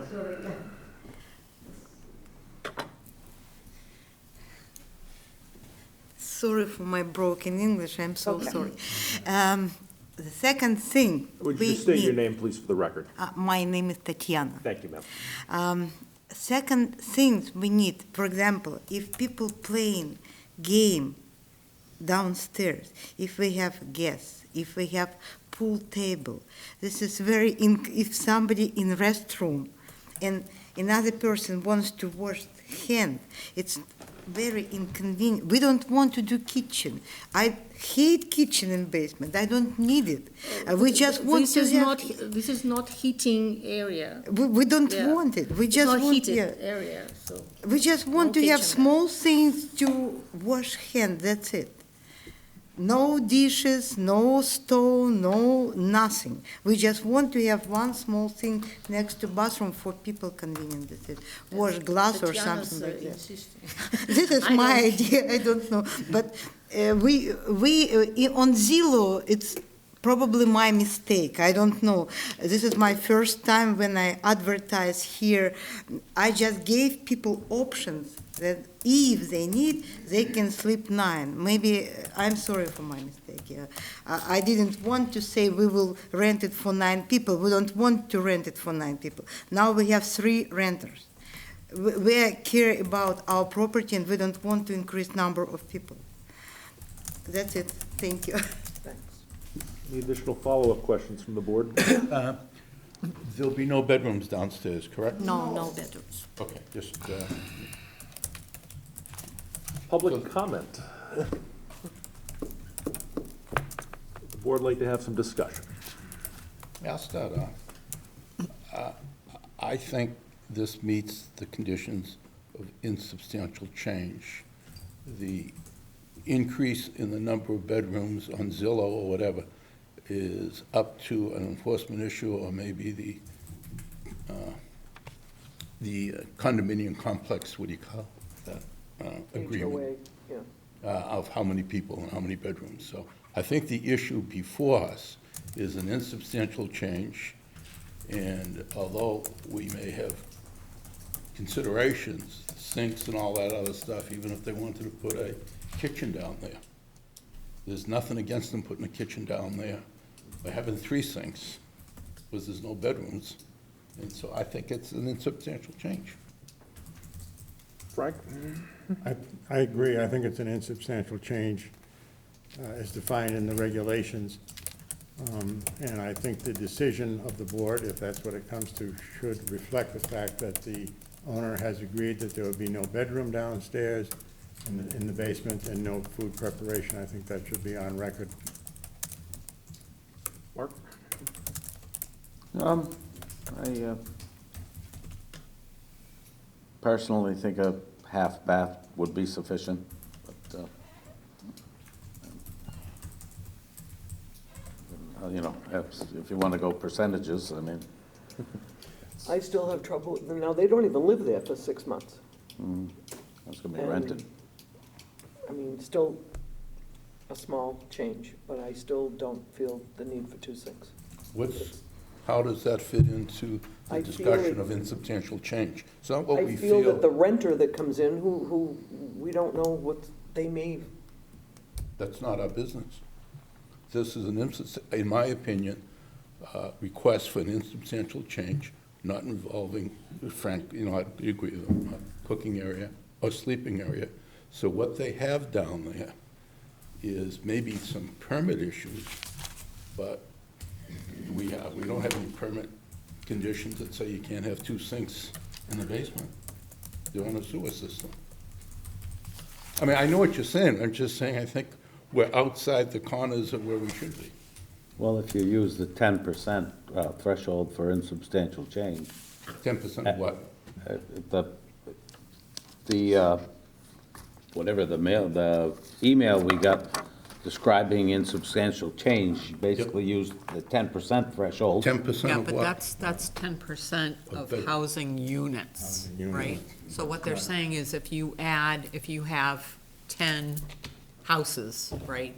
So if you add more than 10% more houses, they would then call it not an insubstantial change. Oh, I carried So the it's- 10% across. Yeah, so- no, just, it's relating to the number of units. Noreen, to you, my question then is, they're asking for modification of a comprehensive permit. Can we then add additional conditions to this unit only, or do we have to vote this up or I down don't as see a- why not. I mean, I think clearly it does appear to fall under what they would list to be an insubstantial change.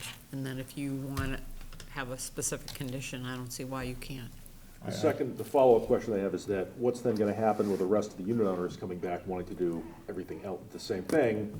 Is this then gonna cascade into, are the dominoes just gonna start falling with other requests? Because that, I think it was very clear during the hearings that this is high density, there was a lot of opposition from neighbors. The basements were not to be finished, and that, because that was to be the storage area, so that's just the concern. Well, we I cannot, don't disagree with the analysis about whether it is or isn't a substantial, but it just seems that it's going to start, it's just problematic in my mind. I think that's a valid concern, but the application is for 29 Kendall Lane, and I don't think we can put a condition in the decision on 29 Kendall Lane that affects any other property for people who have not been noticed and are not here to talk. And yes, this may start a cascade, but we have to deal with it if that's what happens. But I think it is an insubstantial change, and I also think that the reservations that we have, as admitted by the owners, should be included in the decision and recorded in the registry of deeds, and then The applicant also did say they would remove the extra sink. I don't know that they said it, I think they said they could. said If they want to agree to it, that's fine They with me. could, but why, I mean, it's almost like, we're not gonna give you a permit unless you remove a sink that we have no authority of. I granted it's discretionary, but it's like saying, what color do you, why don't you like the sink? What's the need for it? Yeah. It's up to them to determine the need. Oh, I'm sorry. It's up to them to determine the need. They want a sink, why can't they have a sink? No, that's all I'm saying is, if, Well, I mean, people make their own decisions. I mean, we just had a guy in here who's gonna put a horse in a barn with no water. So, I mean, That's what you would think of that. It's a small thing, very small. How would the board like to proceed? I would motion insubstantial, determination of insubstantial change with the conditions I mentioned. I agree with, I second it. Any discussion on the motion?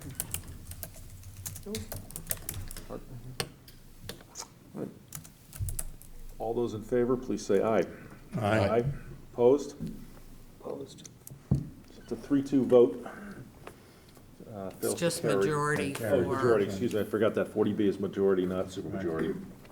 So does it, Motion carries 3-2. okay. So we are allowing the full bath and the sink, the additional sink, but with the condition, no bedroom in the basement and no food prep. Right, Is that correct. matched? Okay, good. So you're all set, So thank you. there's no bedroom? Thank you, ma'am. Thank you.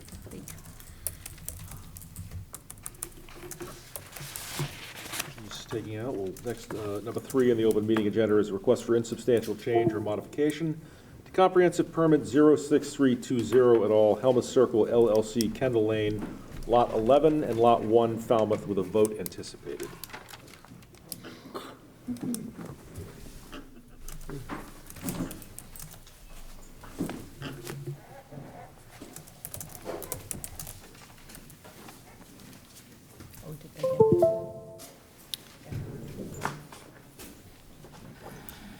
For the record, I'm Laura Moynihan, Falmouth attorney. Which of these would you like me to address first, Mr. Chairman? Why don't you go with Lot 1? That's one I think is going to be very easy. Lot 1, here we go. This is the mailbox. My client, Brian Kelleher, is here somewhere, I believe. So if he walks in the room, that's Brian Kelleher, who's representative of the developer. So this is the so-called cluster mailbox. This is a common mailbox that the developer is asking or would like to install. This is necessary to the development in our view because the development is rather tight in terms of the houses, and putting in mailboxes, individual mailboxes would be a safety hazard, would cause some snow plowing issues, and aesthetically would not be very pleasing. So this is the proposed location of the cluster mailbox. This property here is actually Lot 1. This lot is a rather large lot. you'll see also on this lot is the stormwater management system, and there are some utilities there as well, and I'll show you another plan.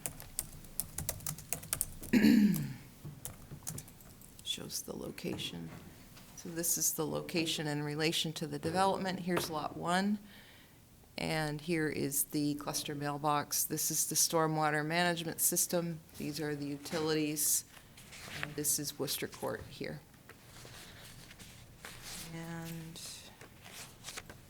this is what the structure would look like. Similar design to the houses in the development. I've given you the dimensions in our materials, so you have the specifics on it. Another photograph of it. And this is the plan of the actual mailboxes, what they will look like, the metal casing inside. So, there are 32 mailbox slots proposed.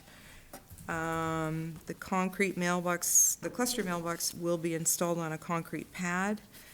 The mailbox structure will be a wood frame construction. And there is a, essentially a pervious paver area that will be installed, or we propose to install, at the entrance to the mailbox.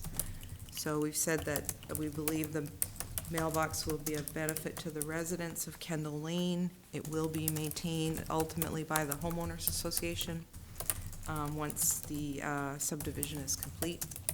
According to the covenants for the subdivision, the homeowners association will take over all the common area maintenance.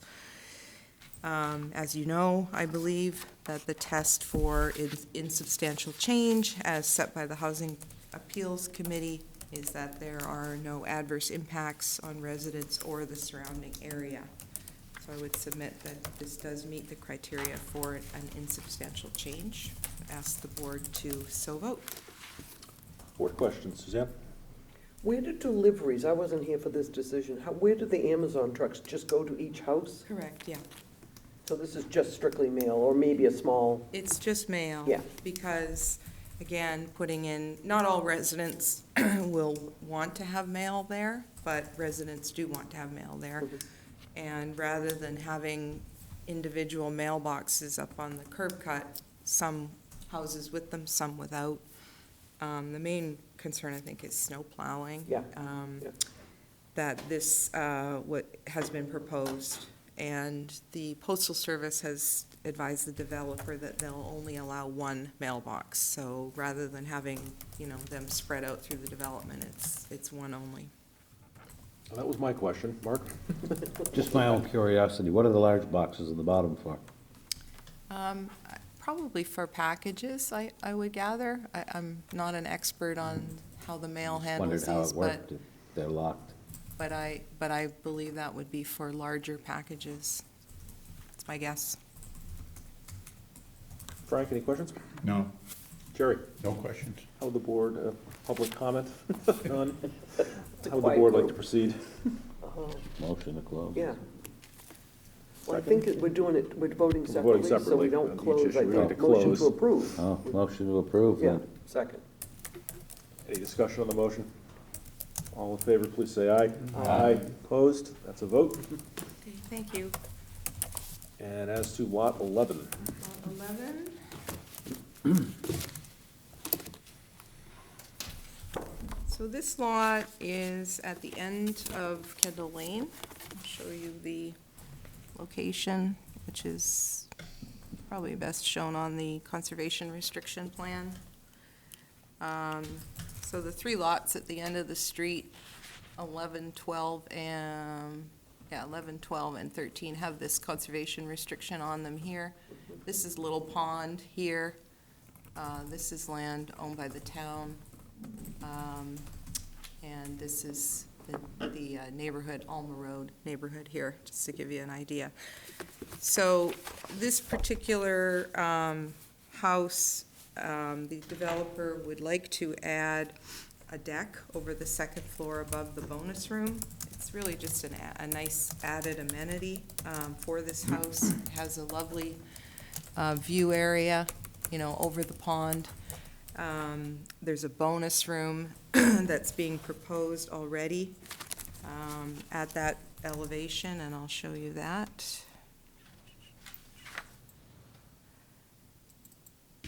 So this is one of the elevations showing the deck above the bonus room. There would be a slider access to the deck from an upstairs bedroom. There's another view of it from the other side. Can you see the pond from there? From there. I would expect you should be able to. The window. Or maybe. I'm not exactly sure. I haven't It's a been nice unit. up that high. Backyard.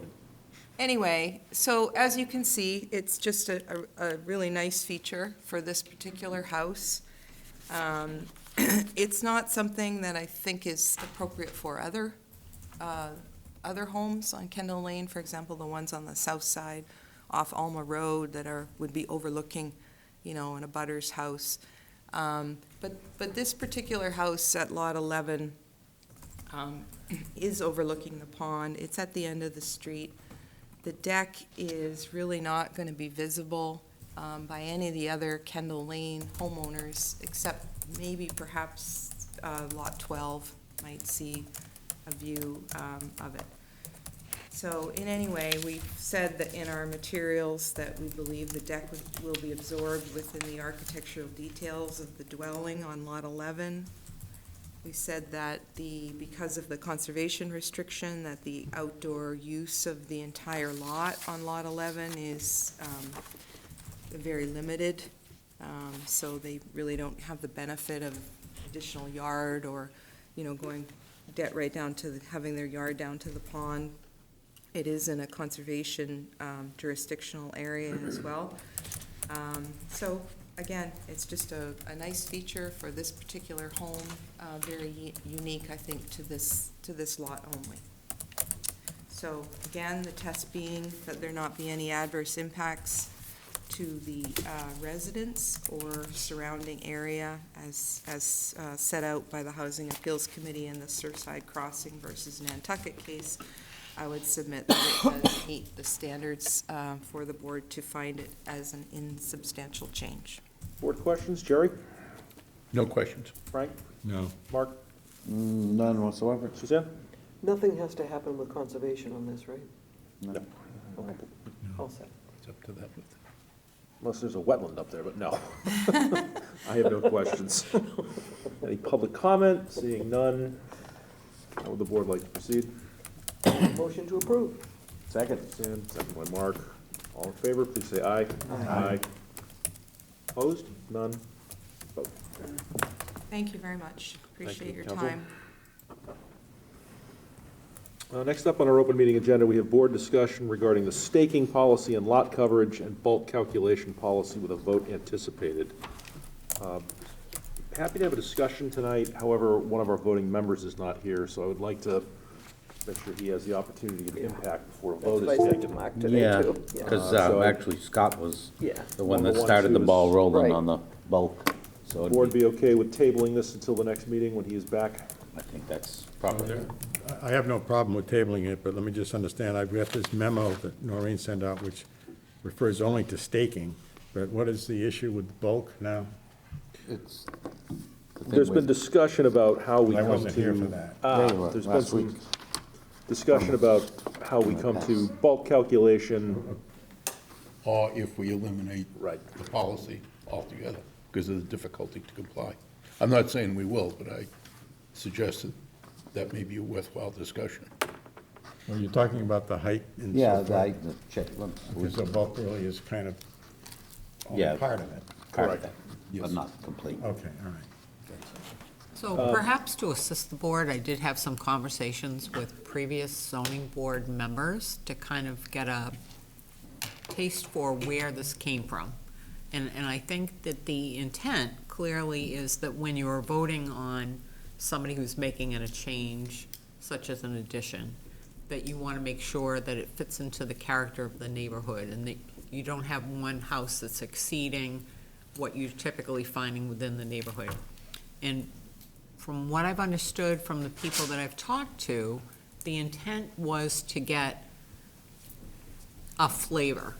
And the other part, as you point out this evening, where you've had applicants represent themselves, it's not intended that the zoning board of appeals process require legal representation. While that's clearly helpful for many people, it shouldn't preclude people from bringing their own applications. That being said, we try to assist people if they're exceeding 20% lot coverage, which is what you're allowed by right. We have directed them through past practices with the board that you would try to create a chart to sort of give the board a depiction of what the neighborhood looks like. And certain facts are easy to obtain, for example, lot sizes. It's easy to get that data for all the neighboring lots. As far as, is it 1 story, 1.5, 2, whatever it is, you can again look through the neighborhood and you can get that data. As far as the size of the house, that's where things get a little bit wavy in that you don't have clear information. So what we've directed people to do is to go to the assessor's database and to take essentially the footprint of the structure to use as lot coverage. Now, of course, that may require a little additional work because the assessors will capture the dwelling, but if you have a detached garage or a shed, that you would have to add those numbers in. And that also assumes that if somebody has a shed, that it shows on the assessor's record. Some people have put in sheds and it hasn't caught up with the assessors because sheds under 200 square feet don't require a building permit. So as a result, people don't have plans updated necessarily. So the assessor's records may not be completely accurate. So again, we've directed people to use those numbers, but they're not perfect. They're absolutely not. In fact, many people have said to me, hey, the numbers that the assessors have don't match what my architect or engineer has come up with. And of course not, because, if somebody's having a change made to their home, they have everything updated probably, right? The architect's been out or the engineer has surveyed, so they now have very perfect data. But it does not necessarily exactly match what the town has. And so the problem is, how are we going to have people present this data to the board to give you kind of an approximation? It would be ideal if we had the good math, right? So that you could say, hey, the house is exactly this size, and we know the lot's exactly this size, and so the lot coverage is this size, but you can't even do that. So when you're looking at lot coverage and somebody's asking, can I go from 20 to 22 or 23 or 4, whatever it is, you don't even know in many cases if there aren't other houses that exceed or not, because again, it's based on a best guess using assessor's data. So I guess what I'm cautioning to the board is that while I understand that you would love for somebody to do some real clean math for you, where the information is not available, it puts people in a pickle. Well, as far as, as I said, Scott brought this up first, it should be part of this. And then I made an effort to put some kind of a calculation on it, but regarding your mention of the shed and the lot coverage, I mean, we're making these site visits, and I'm not even going as far as to suggest that this is something that even the applicants have to do. I'm just seeing that it might be better for our process if we had some kind of a tool. And that's all. I mean, I think it would be. I mean, everything is a number. And, Right. and the bylaws require that we consider, the size and bulk, whatever, of what's in the neighborhood, but it gives us no tool to do it with. Right. And yeah. I'm not saying how far we have to go down this road, and maybe we won't go down at all. I mean, but it's certainly deserving of a discussion. Oh, absolutely. And, like I said, and Suzanne mentioned it earlier, I mean, Scott has an interest in this too, and I mean, I think we should just table this for the moment. My suggestion is, yes, I know we have several attorneys who probably usually want to weigh in. Well, you can give us your thoughts now. I'd be happy to. I'm sorry. And I'm happy to repeat it at the following. Given there are two attorneys who've obviously stuck around because this was on the agenda, I'm going to let them speak to this briefly, and then we can, but given that one of our voting members is not here, there will not be a vote on this tonight. Right. And completely understood, and I'm happy to come back and speak when Mr. Peterson is here. I don't disagree with you, Mr. Finneran. I think the bylaw says the board shall consider a number of things, and when we talk about size and height of structure relative to size and height of structures in the neighborhood, I think that the chart that we prepare, we know we're using imperfect information. I've had situations where I've had gross floor area calculations or even footprints be off by 1,000 or 1,500 or 2,000 square feet. I've seen houses that I know for a fact are 4,000 to 5,000 square feet, and if you use the assessor's information, it comes up to 2,200 or 2,300. They can be glaringly inaccurate in a number of ways, and that's not the fault of our assessing department. It's not the fault of our GIS department. And putting together those spreadsheets it's a labor. I mean, I probably spend 2 to 3 hours on every one that I do. And we have to go through the GIS and use the measurement tool in the GIS to figure out what the shed size is or what a detached garage is if there's not a separate assessor's card. So we know that the information's imperfect, but I think it can be part of the toolbox that the board uses. I think it's in determining whether or not something conforms to the neighborhood, I think that the spreadsheet can be a helpful tool. I think a visual assessment of the neighborhood can be a helpful tool. I don't think that the special permit application should boil down to simply a mathematical equation and what the deviation from the average might be. Because we're going to have outliers in all sorts of directions, as we've talked about. But even eliminating some of the outliers, I don't think is necessarily the right thing to do, because if you've got a house that's 8,000 square feet, that's still part of the neighborhood, and it has to be considered. And you might have an 8,000 square foot house and a 1,500 square foot house, and you might have lots of 3,000 square foot houses, and it's all just part of kind of the collage that we're looking at in order to determine this. It is inherently a subjective question, and my concern with boiling it down to a mathematical equation is it takes out a lot of the board's ability to just assess it in any other sort of way. Well, if I can. Go ahead. I'm not seeking to make this, the single calculation that we use, but as far as the GIS, I mean, the history of that is, and where that came into being was, there was a member that didn't want to do site visits and wanted to use Google Earth, I don't Google anything myself. But I mean, that's where that came from, and it kind of got extrapolated out. I mean, and I used the example last week of, Narragansett.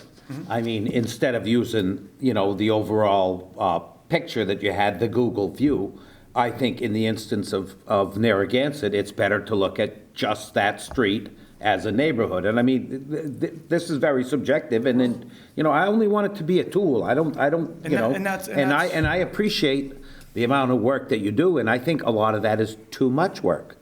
I mean, in the case of Narragansett, Let's not talk about specific projects. I'm not talking about the project, I'm talking about the neighborhood, or in the case of Mara Vista, then, if you want to limit it. Talk about specific projects. Yeah, no, I'm not talking about a project, I'm talking about a neighborhood. Just want to make it clear We're on the talking record. neighborhood, like Neighborhoods with the small size and lots. bulk of the neighborhood. I mean, sometimes just, if we can break it down to what the neighborhood is, and the neighborhood isn't necessarily going to be that Google view that you have. And I mean, Yeah, so, and the reason we've done that is, you know, when we look, and this goes back to even working with Sari, when we first started, I remember when we first started doing these lot comparison worksheets, I remember the application, it was 84 Ransom Ave was the first one I had to do this for. Don't ask me the client's name, but I know the address.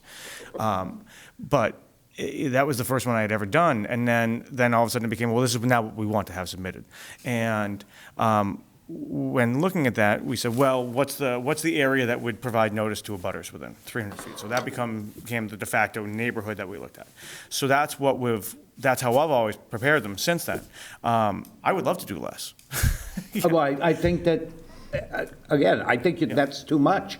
And I appreciate the amount of work that you put in, and I mean, you expressed it very well last time. I mean, and I agree with you. Yeah. And I think that we could actually make this easier for everyone. That's, I mean, it's just, I'm just trying to make things better. Yeah, and easier. Easier is better. And just to be clear, Mr. Finner, I didn't want you to think this was all directed at you. This is really for the board. I just think I think that it is, a lot of these special permits are inherently subjective. They are, does the board feel that this fits in with the neighborhood? Yep. And I think that a lot comparison worksheet can be a helpful tool, but I think it's one of many tools that the board should be using to consider this. And I think, you know, just in reference to the GIS, what I tell clients all the time is the GIS is at best helpful, at worst wildly inaccurate. And you know what it means, don't you? Get it surveyed. I was like, geographic information system? But So I'll let Laura speak, but that's my. So, appreciate the opportunity to comment. So I was around when this bylaw got adopted, and, I remember that it was about Mara Vista, it was about Seacoast Shores, it was about neighborhoods where the lots were very small, and all of a sudden, small little, ranch homes were being torn down, and the lot coverage might have stayed the same, but the house went up 2.5 stories. And so I think over the years, it's sort of evolved into this data crunching number system about what the percentage is of the footprint. But I think really the purpose and intent of the bylaw in the first place was to look at the bulk and height. And because really, if you think about it, if you're at 18% or 22%, I mean, is that really a big deal? If you're got a 1-story and you're going up 2.5 stories. And I think that's where the board and the planning board and the zoning board were coming from when the bylaw was put to town meeting, and why.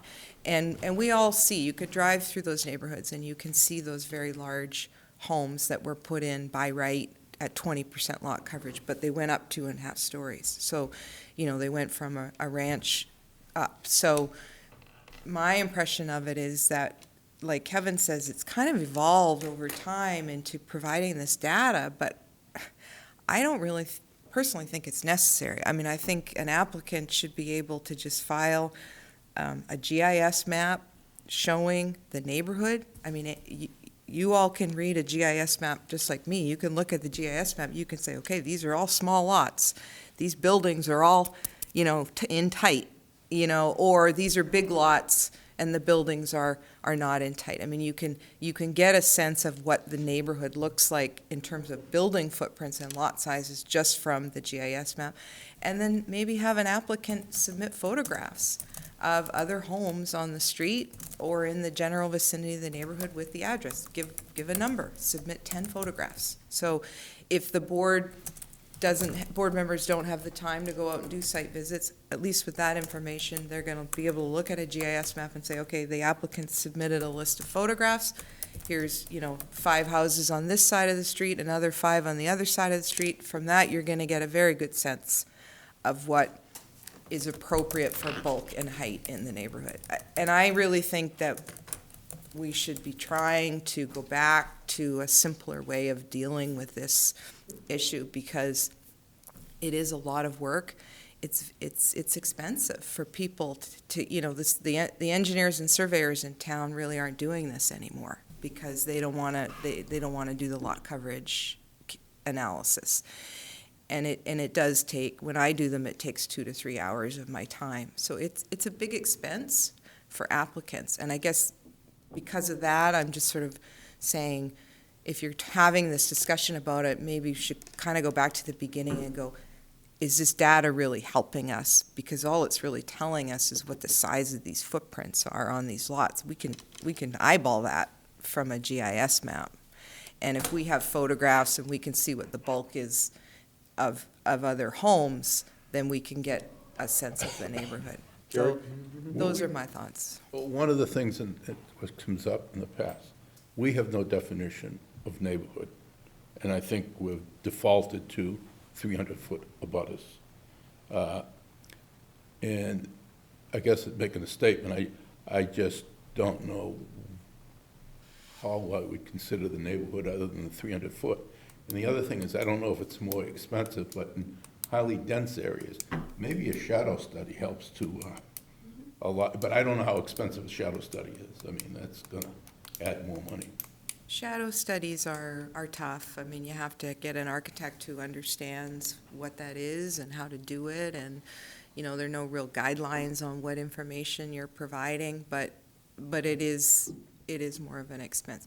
I mean, I think, you know, yes, what is the neighborhood is a good question. To me, the neighborhood is the same street, you know, and the surrounding streets. I mean, that's the neighborhood, you know. I'm not sure it is within, you know, has to be exact 300 feet, but if you have to have some sort of dimension to it, fine. You know, what I'm just saying is that I'm not sure this data is really as helpful as maybe people think it is, you know, when you're looking at the assessor's records and calculating and, you know, and you know, Kevin's done hundreds of them, I've done many of them, and you have to sit there, it's painful. You got to take every abbreviation the assessors use, and you have to have all those abbreviations in your head, you know, WDK, wood deck, you know, UBG, underground garage. I mean, we know them all, but the average person is not going to be able to do that, you know, and that's why the engineers are saying, go hire a lawyer. So, you know, I guess that's up for you to decide. But my point is, you know, and maybe Noreen has talked to people that were, Matt, I think, was the chairman of the board at the time, but I just distinctly remember that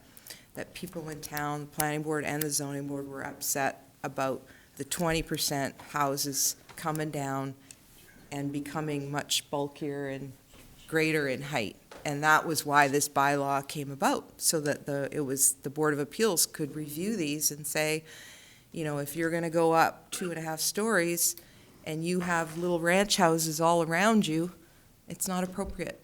Wait a minute, this is a policy, excuse me, not a bylaw. Correct. Okay, Captain Sam. It's the policy. It's basically what's required for an applicant to file an application under this section of the bylaw.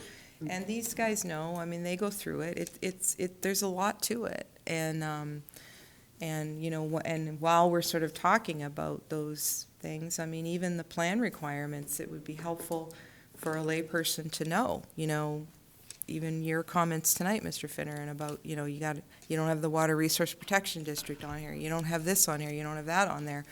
So those are things that can easily be documented. So, but I don't know, I just think the Board of Appeals is a board of relief. I've always felt it. It's a board of relief. It's where people should be able to come to you to get relief, to improve their properties, and to have a streamlined process that assists the average person. And if they are hiring an attorney, great. But, you know, I think we sort of need to get back to why this lot coverage bylaw was passed in the first place. Thank you for your comments. This will be on the agenda at least one other time once we have our 5th full voting member back. Is there an evening, Noreen, that we want to put this back on that's not going to be robust? You're very heavy through December. I mean, I would if suggest you would that perhaps early in entertain the new year. January, I would Yeah, recommend because actually, January. I think I have a way I can simplify this a little bit, and whatever, at least to discuss anyway. And I mean, it's a tool. I'll finish the evening's comments on this issue with a little bit of levity. I look at the comments of Antonin Scalia about a different issue in the law that he said, well, I can't always define it, but I know it when I see it. It was Brandeis? I thought that was Scalia, or no, Scalia I know borrowed it, but yes, No. when talking about Pornography. other things. Is there a date in mind, Maureen? Probably January 5th. Why don't we notice it then for the, for open meeting at that point, and hopefully Scott will be available that night. Any board updates? Thank you. Good night, Mr. Clark. Thank you. Batting 1,000 tonight, brother. Doesn't have enough. Good evening.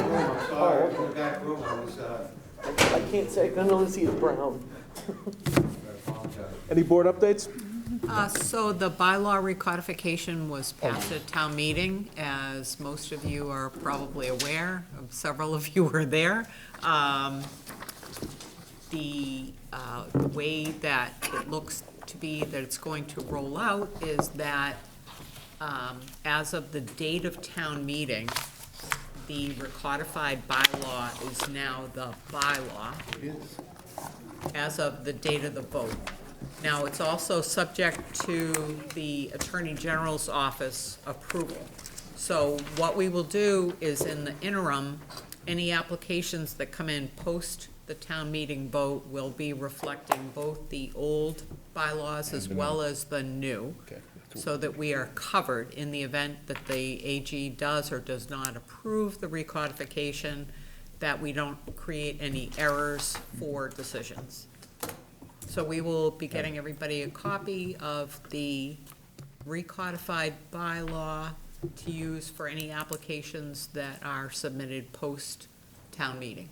The standard, though, needs to be the old until the Attorney General is assented to the changes, correct? Well, we have to record both, because as of the date of the town meeting, that recodified bylaw becomes law.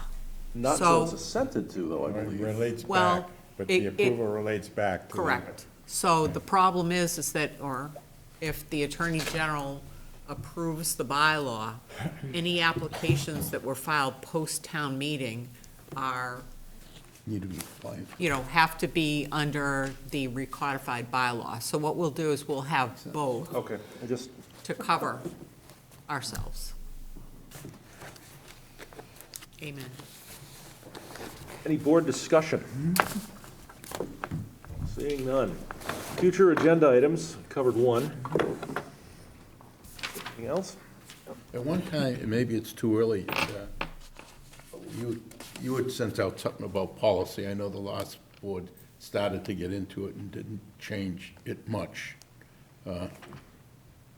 I don't care one way or the other. There could be some tweaks to the policy, but some of the newer members may want to look at the policy and see if, even if it's a brief discussion, what does this mean, or what does that mean? I think you are due to have the policy updated. I guess what I would recommend is that you either pick a night where there's not a lot scheduled, or that we put time aside specifically for that, because I think by the time the end of a meeting comes, I would agree people with are that. too fatigued to discuss those Could be a Saturday. details. Suggest that everybody review the policy between now and the new year. That gives everyone 6 to 7 weeks to do so, and it can be something addressed in the new year.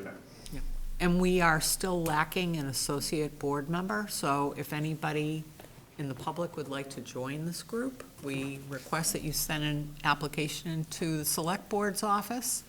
We would love to have one more person join us. Any other future agenda items? Seeing none, the next meeting will be December 1st, 2022, 6:30 here in Town Hall.